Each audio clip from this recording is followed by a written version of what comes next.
ಮತ್ತೊಮ್ಮೆ ಕರ್ನಾಟಕದ ವಿವಿಧ ಸ್ಪರ್ಧಾತ್ಮಕ ಪರೀಕ್ಷೆಗಳಿಗೆ ತಯಾರಿ ನಡೆಸಿರ್ತಕ್ಕಂಥ ಎಲ್ರಿಗೂ ಈ ಒಂದು ವಿಡಿಯೋ ಸೆಷನ್ಗೆ ಮತ್ತೊಮ್ಮೆ ಸ್ವಾಗತ. ನಾನು ಅಮರೇಶ್ ಪೋತ್ನಾಳ್. ಇವತ್ತಿನ ವಿಡಿಯೋದಲ್ಲಿ ನಾವು ಕರ್ನಾಟಕದ ಆರ್ಥಿಕ ಸಮೀಕ್ಷೆ ಅಂದರೆ ಎಕಾನಾಮಿಕ್ ಸರ್ವೆ ಆಫ್ ಕರ್ನಾಟಕದ 3ನೇ ಭಾಗವನ್ನು ನೋಡ್ತಾ ಹೋಗೋಣ. ಮೊದಲೆರಡು ಭಾಗಗಳಲ್ಲಿ 20 ಕ್ವಶನ್ಗಳನ್ನ, ಇಂಪಾರ್ಟೆಂಟ್ ಆಗಿರ್ತಕ್ಕಂಥ ಕ್ವಶನ್ಗಳನ್ನ ಡೀಟೇಲ್ಡ್ ಆಗಿರ್ತಕ್ಕಂಥ ಡಿಸ್ಕಷನ್ ಮಾಡಿದ್ವಿ. ಅದೇ ರೀತಿಯಾಗಿ ಇವತ್ತಿನ ಈ ಒಂದು ಪಾರ್ಟ್ 3 ಅಥವಾ ಭಾಗ 3ರ ವಿಡಿಯೋದಲ್ಲಿ ಸಹಿತನು ಇಂಪಾರ್ಟೆಂಟ್ ಆಗಿರ್ತಕ್ಕಂಥ ಅತಿ ಪ್ರಮುಖವಾಗಿರ್ತಕ್ಕಂಥ 20 ಪ್ರಶ್ನೆಗಳನ್ನು ತೆಗೆದುಕೊಂಡು ಬಂದು ನಿಮ್ಮ ಜೊತೆ ಡಿಸ್ಕಸ್ ಮಾಡ್ತಾ ಇದ್ದೀನಿ. ಮುಂದೆ ಬರ್ತಕ್ಕಂಥ ಹಲವಾರು ಸ್ಪರ್ಧಾತ್ಮಕ ಪರೀಕ್ಷೆಗಳಲ್ಲಿ, ಅದರಲ್ಲೂ ವಿಶೇಷವಾಗಿ ನೆಕ್ಸ್ಟ್ ಆಗಸ್ಟ್ 24ನೇ ತಾರೀಕು ಏನು KS ಪ್ರಿಲಿಮ್ಸ್ ಇದೆಯೋ ಅದಕ್ಕೆ ಭಾಳ ಇಂಪಾರ್ಟೆಂಟ್ ಆಗಿರ್ತಕ್ಕಂಥ ಕ್ವಶನ್ಗಳನ್ನ ಇವತ್ತು ಡಿಸ್ಕಸ್ ಮಾಡ್ತಾ ಹೋಗೋಣ.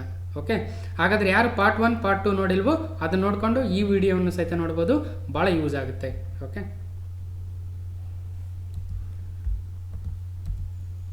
ಹಾಗಾದರೆ ಈ ಒಂದು ವಿಡಿಯೋದಲ್ಲಿ ನಾವು ಯಾವ ಒಂದು ಇಂಪಾರ್ಟೆಂಟ್ ಆಗಿರ್ತಕ್ಕಂಥ ಕ್ವಶನ್ಗಳನ್ನ ಎಕನಾಮಿಕ್ ಸರ್ವೆ ಮೇಲೆ ಡಿಸ್ಕಸ್ ಮಾಡ್ತಾ ಹೋಗ್ತೀವಿ ಅಂದರೆ, ಒಂದು ಹೋಲ್ಸೇಲ್ ಪ್ರೈಸ್ ಇಂಡೆಕ್ಸು ಸಗಟು ದರ ಸೂಚ್ಯಾಂಕದ ಬಗ್ಗೆ, ಅಥವಾ ಕನ್ಸ್ಯೂಮರ್ ಪ್ರೈಸ್ ಇಂಡೆಕ್ಸು ಗ್ರಾಹಕ ಬೆಲೆ ಸೂಚ್ಯಾಂಕ.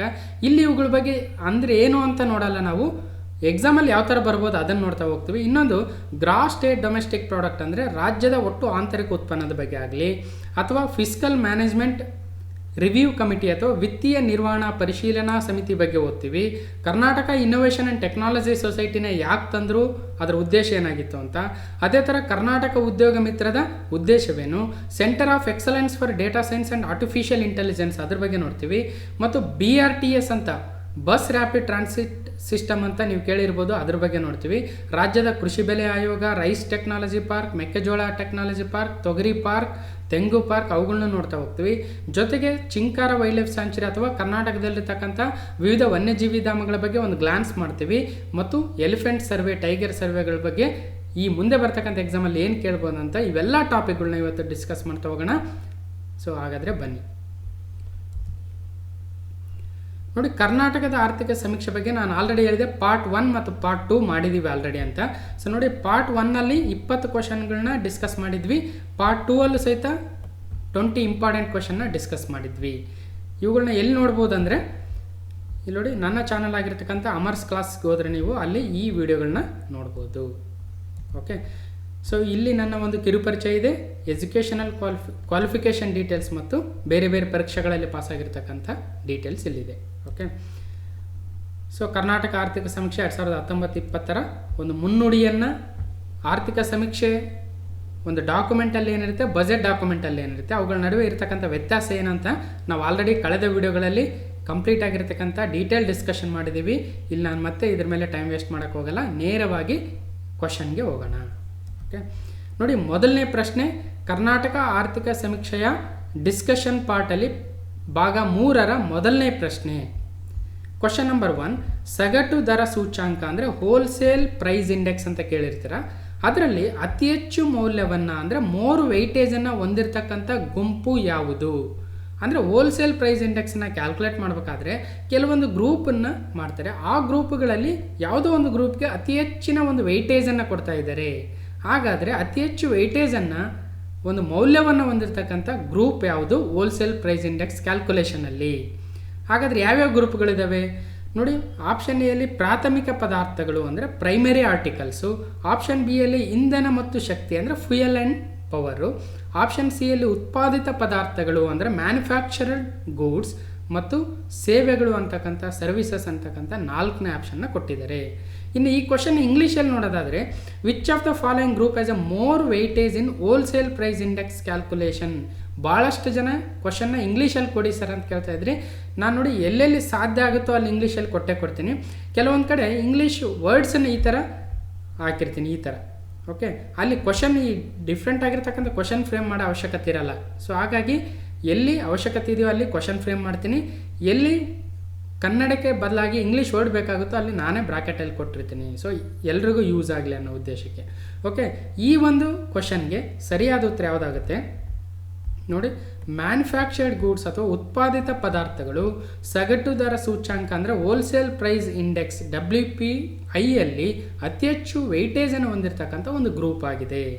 ಓಕೆ, ಹಾಗಾದರೆ ಇದ್ರ ಬಗ್ಗೆ ಎಕನಾಮಿಕ್ ಸರ್ವೆದಲ್ಲಿ ಏನು ಕೊಟ್ಟಿದ್ದಾರೆ ನೋಡಿ. ಪ್ರಾಥಮಿಕ ಹಂತದಲ್ಲಿ ವಹಿವಾಟಾಗುವ ಬೃಹತ್ ಮಟ್ಟದ ಸರಕುಗಳ ಸರಾಸರಿ ಬೆಲೆಗಳನ್ನು ಅಳೆಯುವ ಮಾಪನವೇ ಸಗಟು ಬೆಲೆ ಸೂಚ್ಯಂಕ. ಇಂಗ್ಲೀಷಲ್ಲಿ ನೋಡೋದಾದರೆ wholesale price index measures the average change in prices of commodities for bulk sale at the level of early stage. ಅಂದರೆ ನಾವೀಗ ಹೋಲ್ಸೇಲ್ ಅಂದರೆ ಏನು ಮಾಡ್ತೀವಿ, ಹೋಲ್ಸೇಲ್ ಪ್ರೈಸ್ ಯೂಶಲಿ ಕಡಿಮೆ ಇರುತ್ತೆ, ಅದೇ ರೀಟೇಲ್ ಪ್ರೈಸ್ ಜಾಸ್ತಿ ಇರುತ್ತೆ. ಅಂದರೆ ಹೋಲ್ಸೇಲಲ್ಲಿ ತಂದು ರಿಟೇಲ್ ಅವ್ರು ಏನು ಮಾಡ್ತಾರೆ, ಅದನ್ನು ಇನ್ನೂ ಸ್ವಲ್ಪ ಜಾಸ್ತಿ ರೇಟ್ ಮಾಡಿ ತಮ್ಮ ಲಾಭವನ್ನು ಉಳಿಸ್ಕೊಂಡು ಆಮೇಲೆ ನಂತರ ಮಾರ್ತಾರೆ.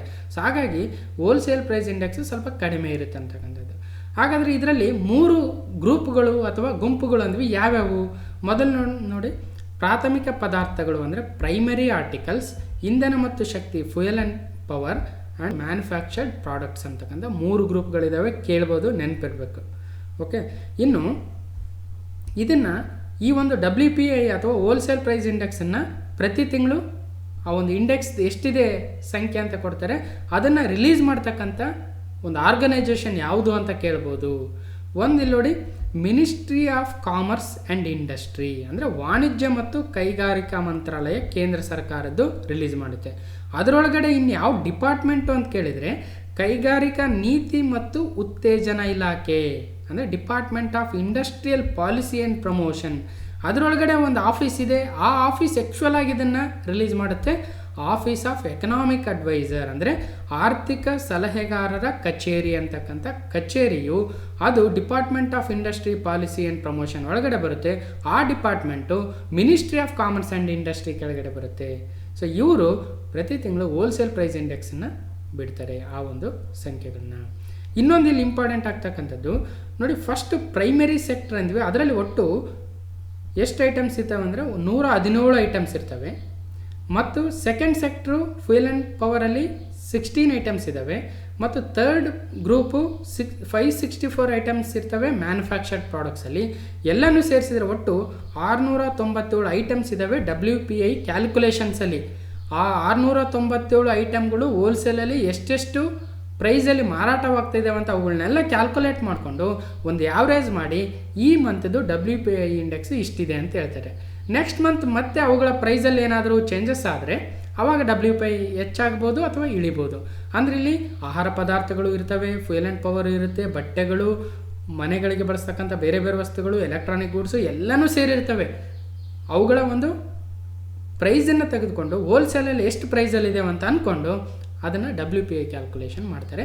ಇದರಿಂದನೇ ನಮಗೆ ಇನ್ಫ್ಲೇಷನ್ ಜಾಸ್ತಿ ಆಗಿದೆಯಾ ಕಡಿಮೆ ಆಗಿದೆಯಾ ಅಂತ ಕ್ಯಾಲ್ಕುಲೇಷನ್ ಮಾಡೋದ್ರಲ್ಲಿ WPI ಕೂಡ ಭಾಗ ಆಗುತ್ತೆ. ಓಕೆ,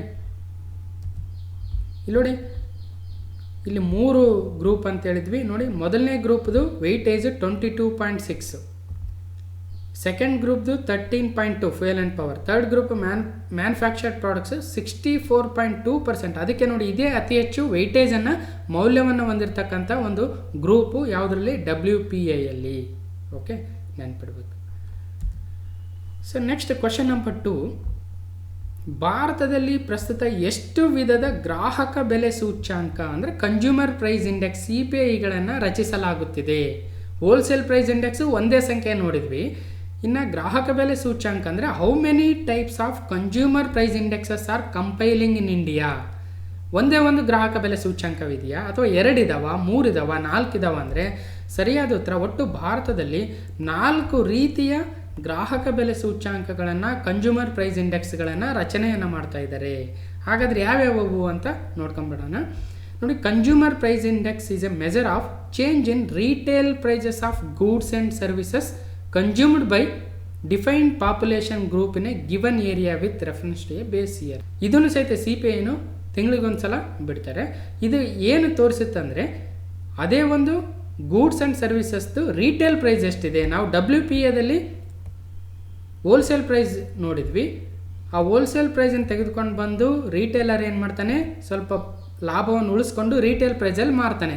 ಹಾಗಾದರೆ ಹೋಲ್ಸೇಲ್ ಪ್ರೈಸೇ ಬೇರೆ ಇರುತ್ತೆ, ರೀಟೇಲ್ ಪ್ರೈಸೇ ಬೇರೆ ಇರುತ್ತೆ ಅಲ್ವಾ. ಸೊ ರೀಟೇಲ್ ಪ್ರೈಸ್ ಅನ್ನೋದು ಕನ್ಸ್ಯೂಮರ್ ಪ್ರೈಸ್ ಇಂಡೆಕ್ಸಲ್ಲಿ ಬರುತ್ತೆ, ಹೋಲ್ಸೇಲ್ ಪ್ರೈಸ್ ಅನ್ನೋದು ಹೋಲ್ಸೇಲ್ ಪ್ರೈಸ್ ಇಂಡೆಕ್ಸಲ್ಲಿ ಬರುತ್ತೆ. ಓಕೆ, ನೆನ್ಪಿಡಬೇಕು.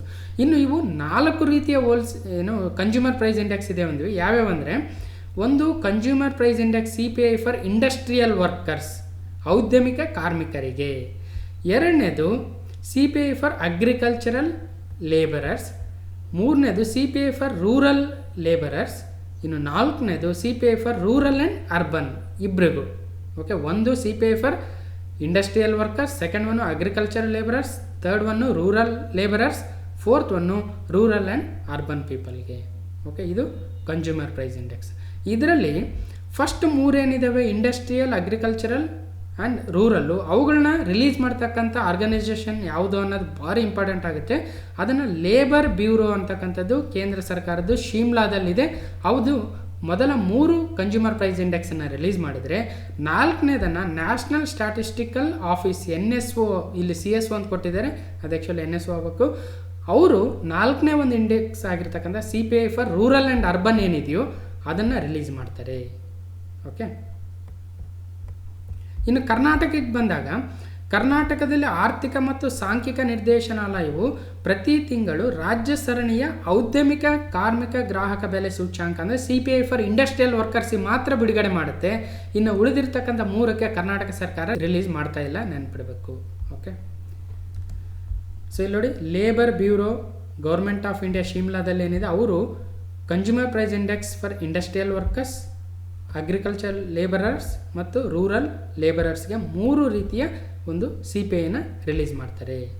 ಓಕೆ, ಇನ್ನು ದ ನ್ಯಾಷನಲ್ ಸ್ಟ್ಯಾಟಿಸ್ಟಿಕಲ್ ಆಫೀಸ್ NSOದವರು ministry of statistics and programme ಅಂಡರಲ್ಲಿ ಬರ್ತಾರೆ. ಅವರು ಇನ್ನು 4ನೇ ರೀತಿಯ CPI ಆಗಿರ್ತಕ್ಕಂಥ CPI for rural and urban ಏನಿದೆಯೋ ಅದು ಕಂಬೈಂಡು, ಅದನ್ನು ರಿಲೀಸ್ ಮಾಡ್ತಾರೆ.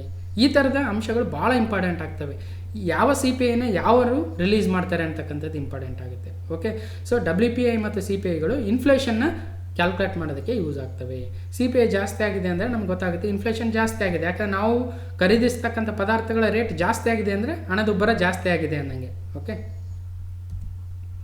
3ನೇ ಕ್ವಶನ್ನು, 2019-20 ಸಾಲಿನ ಆರ್ಥಿಕ ಸಮೀಕ್ಷೆಯ ಪ್ರಕಾರ, ಎಕನಾಮಿಕ್ ಸರ್ವೆ ಆಫ್ ಕರ್ನಾಟಕ 2019 ಪ್ರಕಾರ, ಕರ್ನಾಟಕ ರಾಜ್ಯದ ವಿತ್ತೀಯ ಕೊರತೆ ಫಿಸ್ಕಲ್ ಡೆಫಿಸಿಟ್ ಅಂತ ಕರಿತೀವಿ, ಅದು ಎಷ್ಟಿದೆ ಅಂದರೆ ರಾಜ್ಯದ ಒಟ್ಟು ಆಂತರಿಕ ಉತ್ಪನ್ನದ ಎಷ್ಟರಷ್ಟಿದೆ ಅಂತ ಕೇಳಿದ್ದಾರೆ. ಅಂದರೆ ಗ್ರಾಸ್ ಸ್ಟೇಟ್ ಡೊಮೆಸ್ಟಿಕ್ ಪ್ರಾಡಕ್ಟ್ ಎಷ್ಟಿದೆಯೋ ಕರ್ನಾಟಕದ್ದು, ಅದರ ಒಂದು ಎಷ್ಟು % ಭಾಗ ಫಿಸ್ಕಲ್ ಡೆಫಿಸಿಟ್ ಇದೆ. ಅಂದರೆ ಒಂದು ರೀತಿಯ ಸಾಲ ಅಂದ್ಕೊಳ್ಳಿ, ಕರ್ನಾಟಕದ ಸಾಲ ನಮ್ಮ ಒಟ್ಟು ಆಂತರಿಕ ಉತ್ಪನ್ನದ್ದು ಎಷ್ಟಿದೆ ಅಂತ ಇಲ್ಲಿ ಕೇಳ್ತಾರೆ. ಆಪ್ಷನ್ಸು 2.65%, 2.85%, 2% ಅಥವಾ 3% of the total GSDP of Karnataka. ಅಂದರೆ ಸರಿಯಾದ ಉತ್ತರ option A, 2.65% of the gross state domestic product ಎಷ್ಟಿದೆಯೋ ಅದರಷ್ಟು ಕರ್ನಾಟಕದ ವಿತ್ತೀಯ ಕೊರತೆ ಇದೆ, ಫಿಸ್ಕಲ್ ಡೆಫಿಸಿಟ್ ಇದೆ. ಇದೇನಿದೆ ವಿತ್ತೀಯ ಕೊರತೆ ಅಂದರೆ ಇಲ್ಲಿ ನಾನು ಕಂಪ್ಲೀಟ್ ಆಗಿರ್ತಕ್ಕಂಥ ಡಿಸ್ಕಷನ್ ಮಾಡೋಕ್ಕೆ ಹೋಗಲ್ಲ, ಯಾಕಂದರೆ ಇಲ್ಲಿ ಒಂದಷ್ಟು ಕ್ವಶನ್ ಸಾಲ್ವಿಂಗ್ ಆಗಿರೋದ್ರಿಂದ ಇಲ್ಲಿ ನಾನು ಜಾಸ್ತಿ ಡೀಪ್ ಹೋಗಲ್ಲ. ಒಂದು ಸಿಂಪಲ್ಲಾಗಿ ನೋಡೋದಾದರೆ, ನಮ್ಮ ಇನ್ಕಮ್ ಸಪೋಸ್ 100 ರೂಪೀಸ್ ಇದೆ ಅಂದ್ಕೊಂಡ್ರೆ, ನಮ್ಮ ಎಕ್ಸ್ಪೆಂಡಿಚರ್ ಏನಾದರೂ 110 ರೂಪೀಸ್ ಇದ್ದರೆ ಅಲ್ವಾ, ಇನ್ನು 10 ರೂಪಾಯಿ ಎಲ್ಲಿಂದ ತರಬೇಕು? ಸೊ ಯಾರ ಹತ್ರ ಆದರೂ ಸಾಲ ಇಸ್ಕೋಬೇಕು ಅಲ್ವಾ, ಆ ಸಾಲವನ್ನೇ ನಾವು ಫಿಸ್ಕಲ್ ಡೆಫಿಸಿಟ್ ಅಂತ ಕರಿತೀವಿ. ನೋಡಿ, total expenditure minus total income ಮಾಡಿದಾಗ ಫಿಸ್ಕಲ್ ಡೆಫಿಸಿಟ್ ಬರುತ್ತೆ. ಓಕೆ, ಅದೇ ರೀತಿಯಾಗಿ ಕರ್ನಾಟಕದ ಒಟ್ಟು ಇನ್ಕಮ್ ಎಷ್ಟಿದೆಯೋ ಅದರಲ್ಲಿ ಎಕ್ಸ್ಪೆಂಡಿಚರ್ ಜಾಸ್ತಿ ಮಾಡ್ತಾ ಇದೆ ಕರ್ನಾಟಕ. ಯಾಕಂದರೆ ಬೇರೆ ಬೇರೆ ಕಾರ್ಯಕ್ರಮಗಳಿಗೆ, ಅದು ಅನ್ನಭಾಗ್ಯ ಆಗಿರ್ಬೋದು ಅಥವಾ ಬೇರೆ ಬೇರೆ ಕಾರ್ಯಕ್ರಮಗಳಿದಾವಲ್ವ, ಆ ಕಾರ್ಯಕ್ರಮಗಳಿಗೆ ಹೆಚ್ಚಿನ ಒಂದು ಎಕ್ಸ್ಪೆಂಡಿಚರ್ ಮಾಡಿದಾಗ, ಇನ್ಕಮ್ಗಿಂತಲೂ ಜಾಸ್ತಿ ಎಕ್ಸ್ಪೆಂಡಿಚರ್ ಮಾಡಿದಾಗ ಸಾಲವನ್ನು ತರಬೇಕಾಗುತ್ತೆ ಬೇರೆ ಬೇರೆ ಮೂಲಗಳಿಂದ. RBI ಆಗಿರ್ಬೋದು, ವರ್ಲ್ಡ್ ಬ್ಯಾಂಕ್ ಆಗಿರ್ಬೋದು ಅಥವಾ ಇನ್ನಿತರ ಮೂಲಗಳಿಂದ ಆಗಿರ್ಬೋದು. ಸೊ ಅಂಥ ಒಂದು ಸಾಲ ಎಷ್ಟು % ಇದೆ ಅಂದರೆ 2.65% ಆಫ್ ದ ಟೋಟಲ್ GSDP ಎಷ್ಟಿದೆ ಕರ್ನಾಟಕದ್ದು? ಅಂದಾಜು 18 ಲಕ್ಷ ಕೋಟಿ ಇದೆ. 18 ಲಕ್ಷ ಕೋಟಿ, ಅದರಲ್ಲಿ 2.65% ಮಾಡಿದಾಗ ಎಷ್ಟು ಬರುತ್ತೆ? ಸುಮಾರು 35ರಿಂದ 45 ಸಾವಿರ ಕೋಟಿ ಬರುತ್ತೆ. ಅಷ್ಟು ಫಿಸ್ಕಲ್ ಡೆಫಿಸಿಟ್ ಕರ್ನಾಟಕದ್ದಿದೆ. ಹಾಗಾದರೆ ಎಕನಾಮಿಕ್ ಸರ್ವೆದಲ್ಲಿ ಏನು ಹೇಳಿದ್ದಾರೆ ನೋಡಿ, ರಾಜ್ಯದ ವಿತ್ತೀಯ ಕೊರತೆಯು 2018-19ರಲ್ಲಿ 2.85% ಇತ್ತು. ನಂತರ 2019-20ಕ್ಕೆ ಬಂದಾಗ 2.65%ಗೆ ಇಳಿತು. ಅಂದರೆ ಒಳ್ಳೆಯ ಬೆಳವಣಿಗೆ, ಅಂದರೆ ನಮ್ಮ ಸಾಲ ಕಡಿಮೆ ಆಯಿತು ಅನ್ನಂಗೆ. ಓಕೆ, ಇನ್ಕಮ್ ಇದೆ, ಆದಾಯ ಇದೆ ನಮ್ಮ ರಾಜ್ಯದ್ದು. ನಮ್ಮ ಬಜೆಟನ್ನು ಓದಬೇಕಾದ್ರೆ ಚೀಫ್ ಮಿನಿಸ್ಟರ್ ಅವರು ಅಥವಾ ಹಣಕಾಸು ಸಚಿವರು ಇದನ್ನು ಹೇಳ್ತಾರೆ. ಓಕೆ, ನೆಕ್ಸ್ಟ್ 4ನೇ ಕ್ವಶನು, ಕರ್ನಾಟಕ ರಾಜ್ಯದ ವಿತ್ತೀಯ ನಿರ್ವಹಣಾ ಪರಿಶೀಲನಾ ಸಮಿತಿ ಫಿಸ್ಕಲ್ ಮ್ಯಾನೇಜ್ಮೆಂಟ್ ರಿವ್ಯೂ ಕಮಿಟಿಯ ಮುಖ್ಯಸ್ಥರು ಯಾರಾಗಿರ್ತಾರೆ? ಈಗ ನೋಡಿದೀವಿ ನಾವು 2.65% ಆಫ್ ದ ಟೋಟಲ್ GSDPದು ನಮ್ಮದು ಫಿಸ್ಕಲ್ ಡೆಫಿಸಿಟ್ ಇದೆ ಅಂತ, ಅಂದರೆ ಅಷ್ಟು ಸಾಲ ಇದೆ ಅಂದ್ಕೊಳ್ಳೋಣ.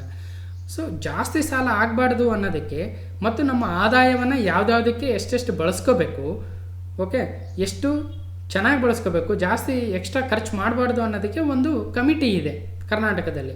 ಅದನ್ನು ವಿತ್ತೀಯ ನಿರ್ವಹಣಾ ಪರಿಶೀಲನಾ ಸಮಿತಿ ಅಥವಾ ಫಿಸ್ಕಲ್ ಮ್ಯಾನೇಜ್ಮೆಂಟ್ ರಿವ್ಯೂ ಕಮಿಟಿ ಅಂತ ಇರುತ್ತೆ.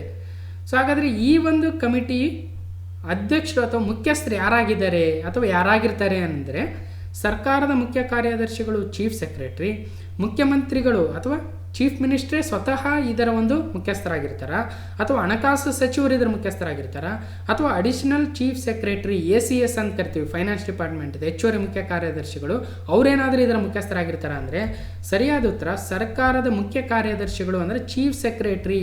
ಇವಾಗ ವಿಜಯ್ ಭಾಸ್ಕರ್ ಅವರು ಇದ್ದಾರಲ್ವ, ನಮ್ಮ CS ಅಂತೀವಿ, ಚೀಫ್ ಸೆಕ್ರೆಟರಿ, ಅವರು ಫಿಸ್ಕಲ್ ಮ್ಯಾನೇಜ್ಮೆಂಟ್ ರಿವ್ಯೂ ಕಮಿಟಿಯ ಮುಖ್ಯಸ್ಥರಾಗಿರ್ತಾರೆ, ನೆನ್ಪಿಡ್ಬೇಕು. ಓಕೆ, ಇಲ್ಲಿ ನೋಡಿ, ವಿತ್ತೀಯ ನಿರ್ವಹಣಾ ಪರಿಶೀಲನಾ ಸಮಿತಿ ಫಿಸ್ಕಲ್ ಮ್ಯಾನೇಜ್ಮೆಂಟ್ ರಿವ್ಯೂ ಕಮಿಟಿಯು ಸರ್ಕಾರದ ಮುಖ್ಯ ಕಾರ್ಯದರ್ಶಿಗಳ ನೇತೃತ್ವದಲ್ಲಿ ವಿತ್ತೀಯ ನಿರ್ವಹಣಾ ಮತ್ತು ಪರಿಶೀಲನಾ ಸಮಿತಿಯನ್ನು ರಚಿಸುತ್ತಾರೆ.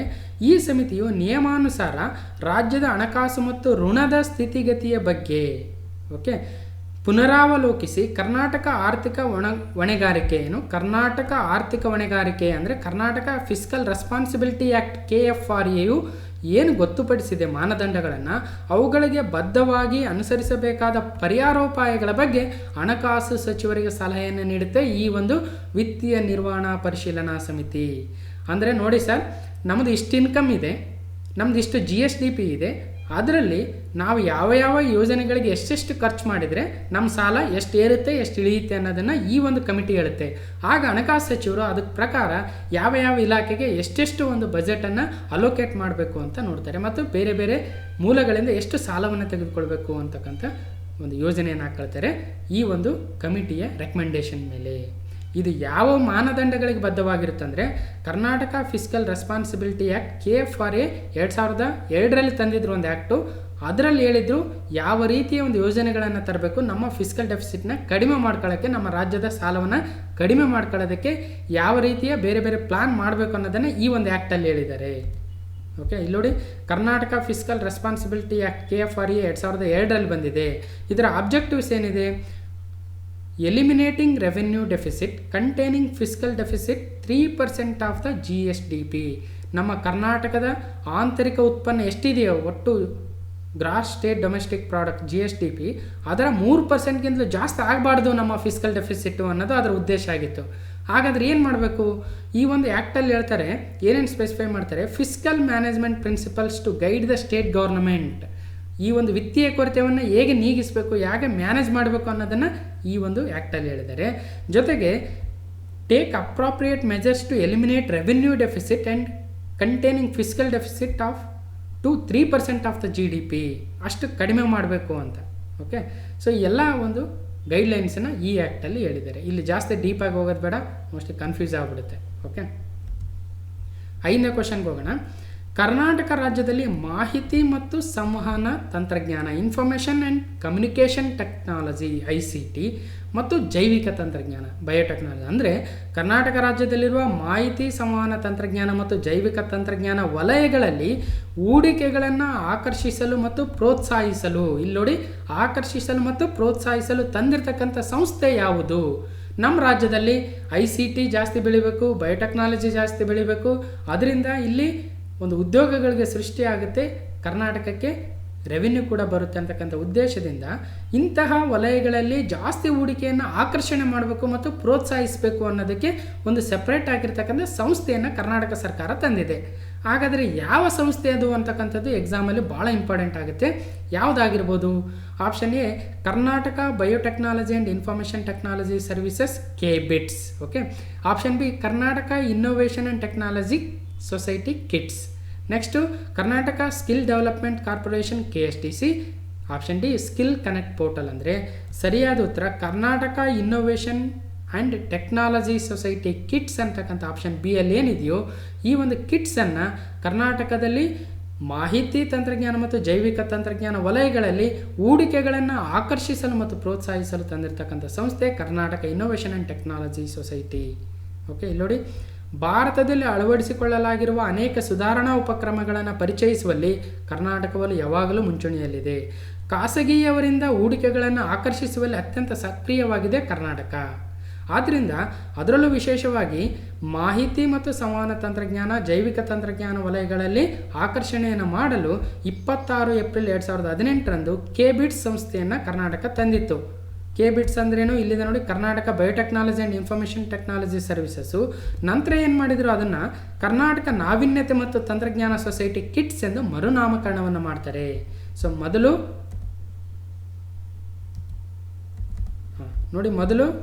ಇದೇ ಹೆಸರಿತ್ತು KBITS ಅಂತ, ಈಗ ಕಿಟ್ಸ್ ಆಗಿದೆ, ನೆನಪಿರ್ಬೇಕು.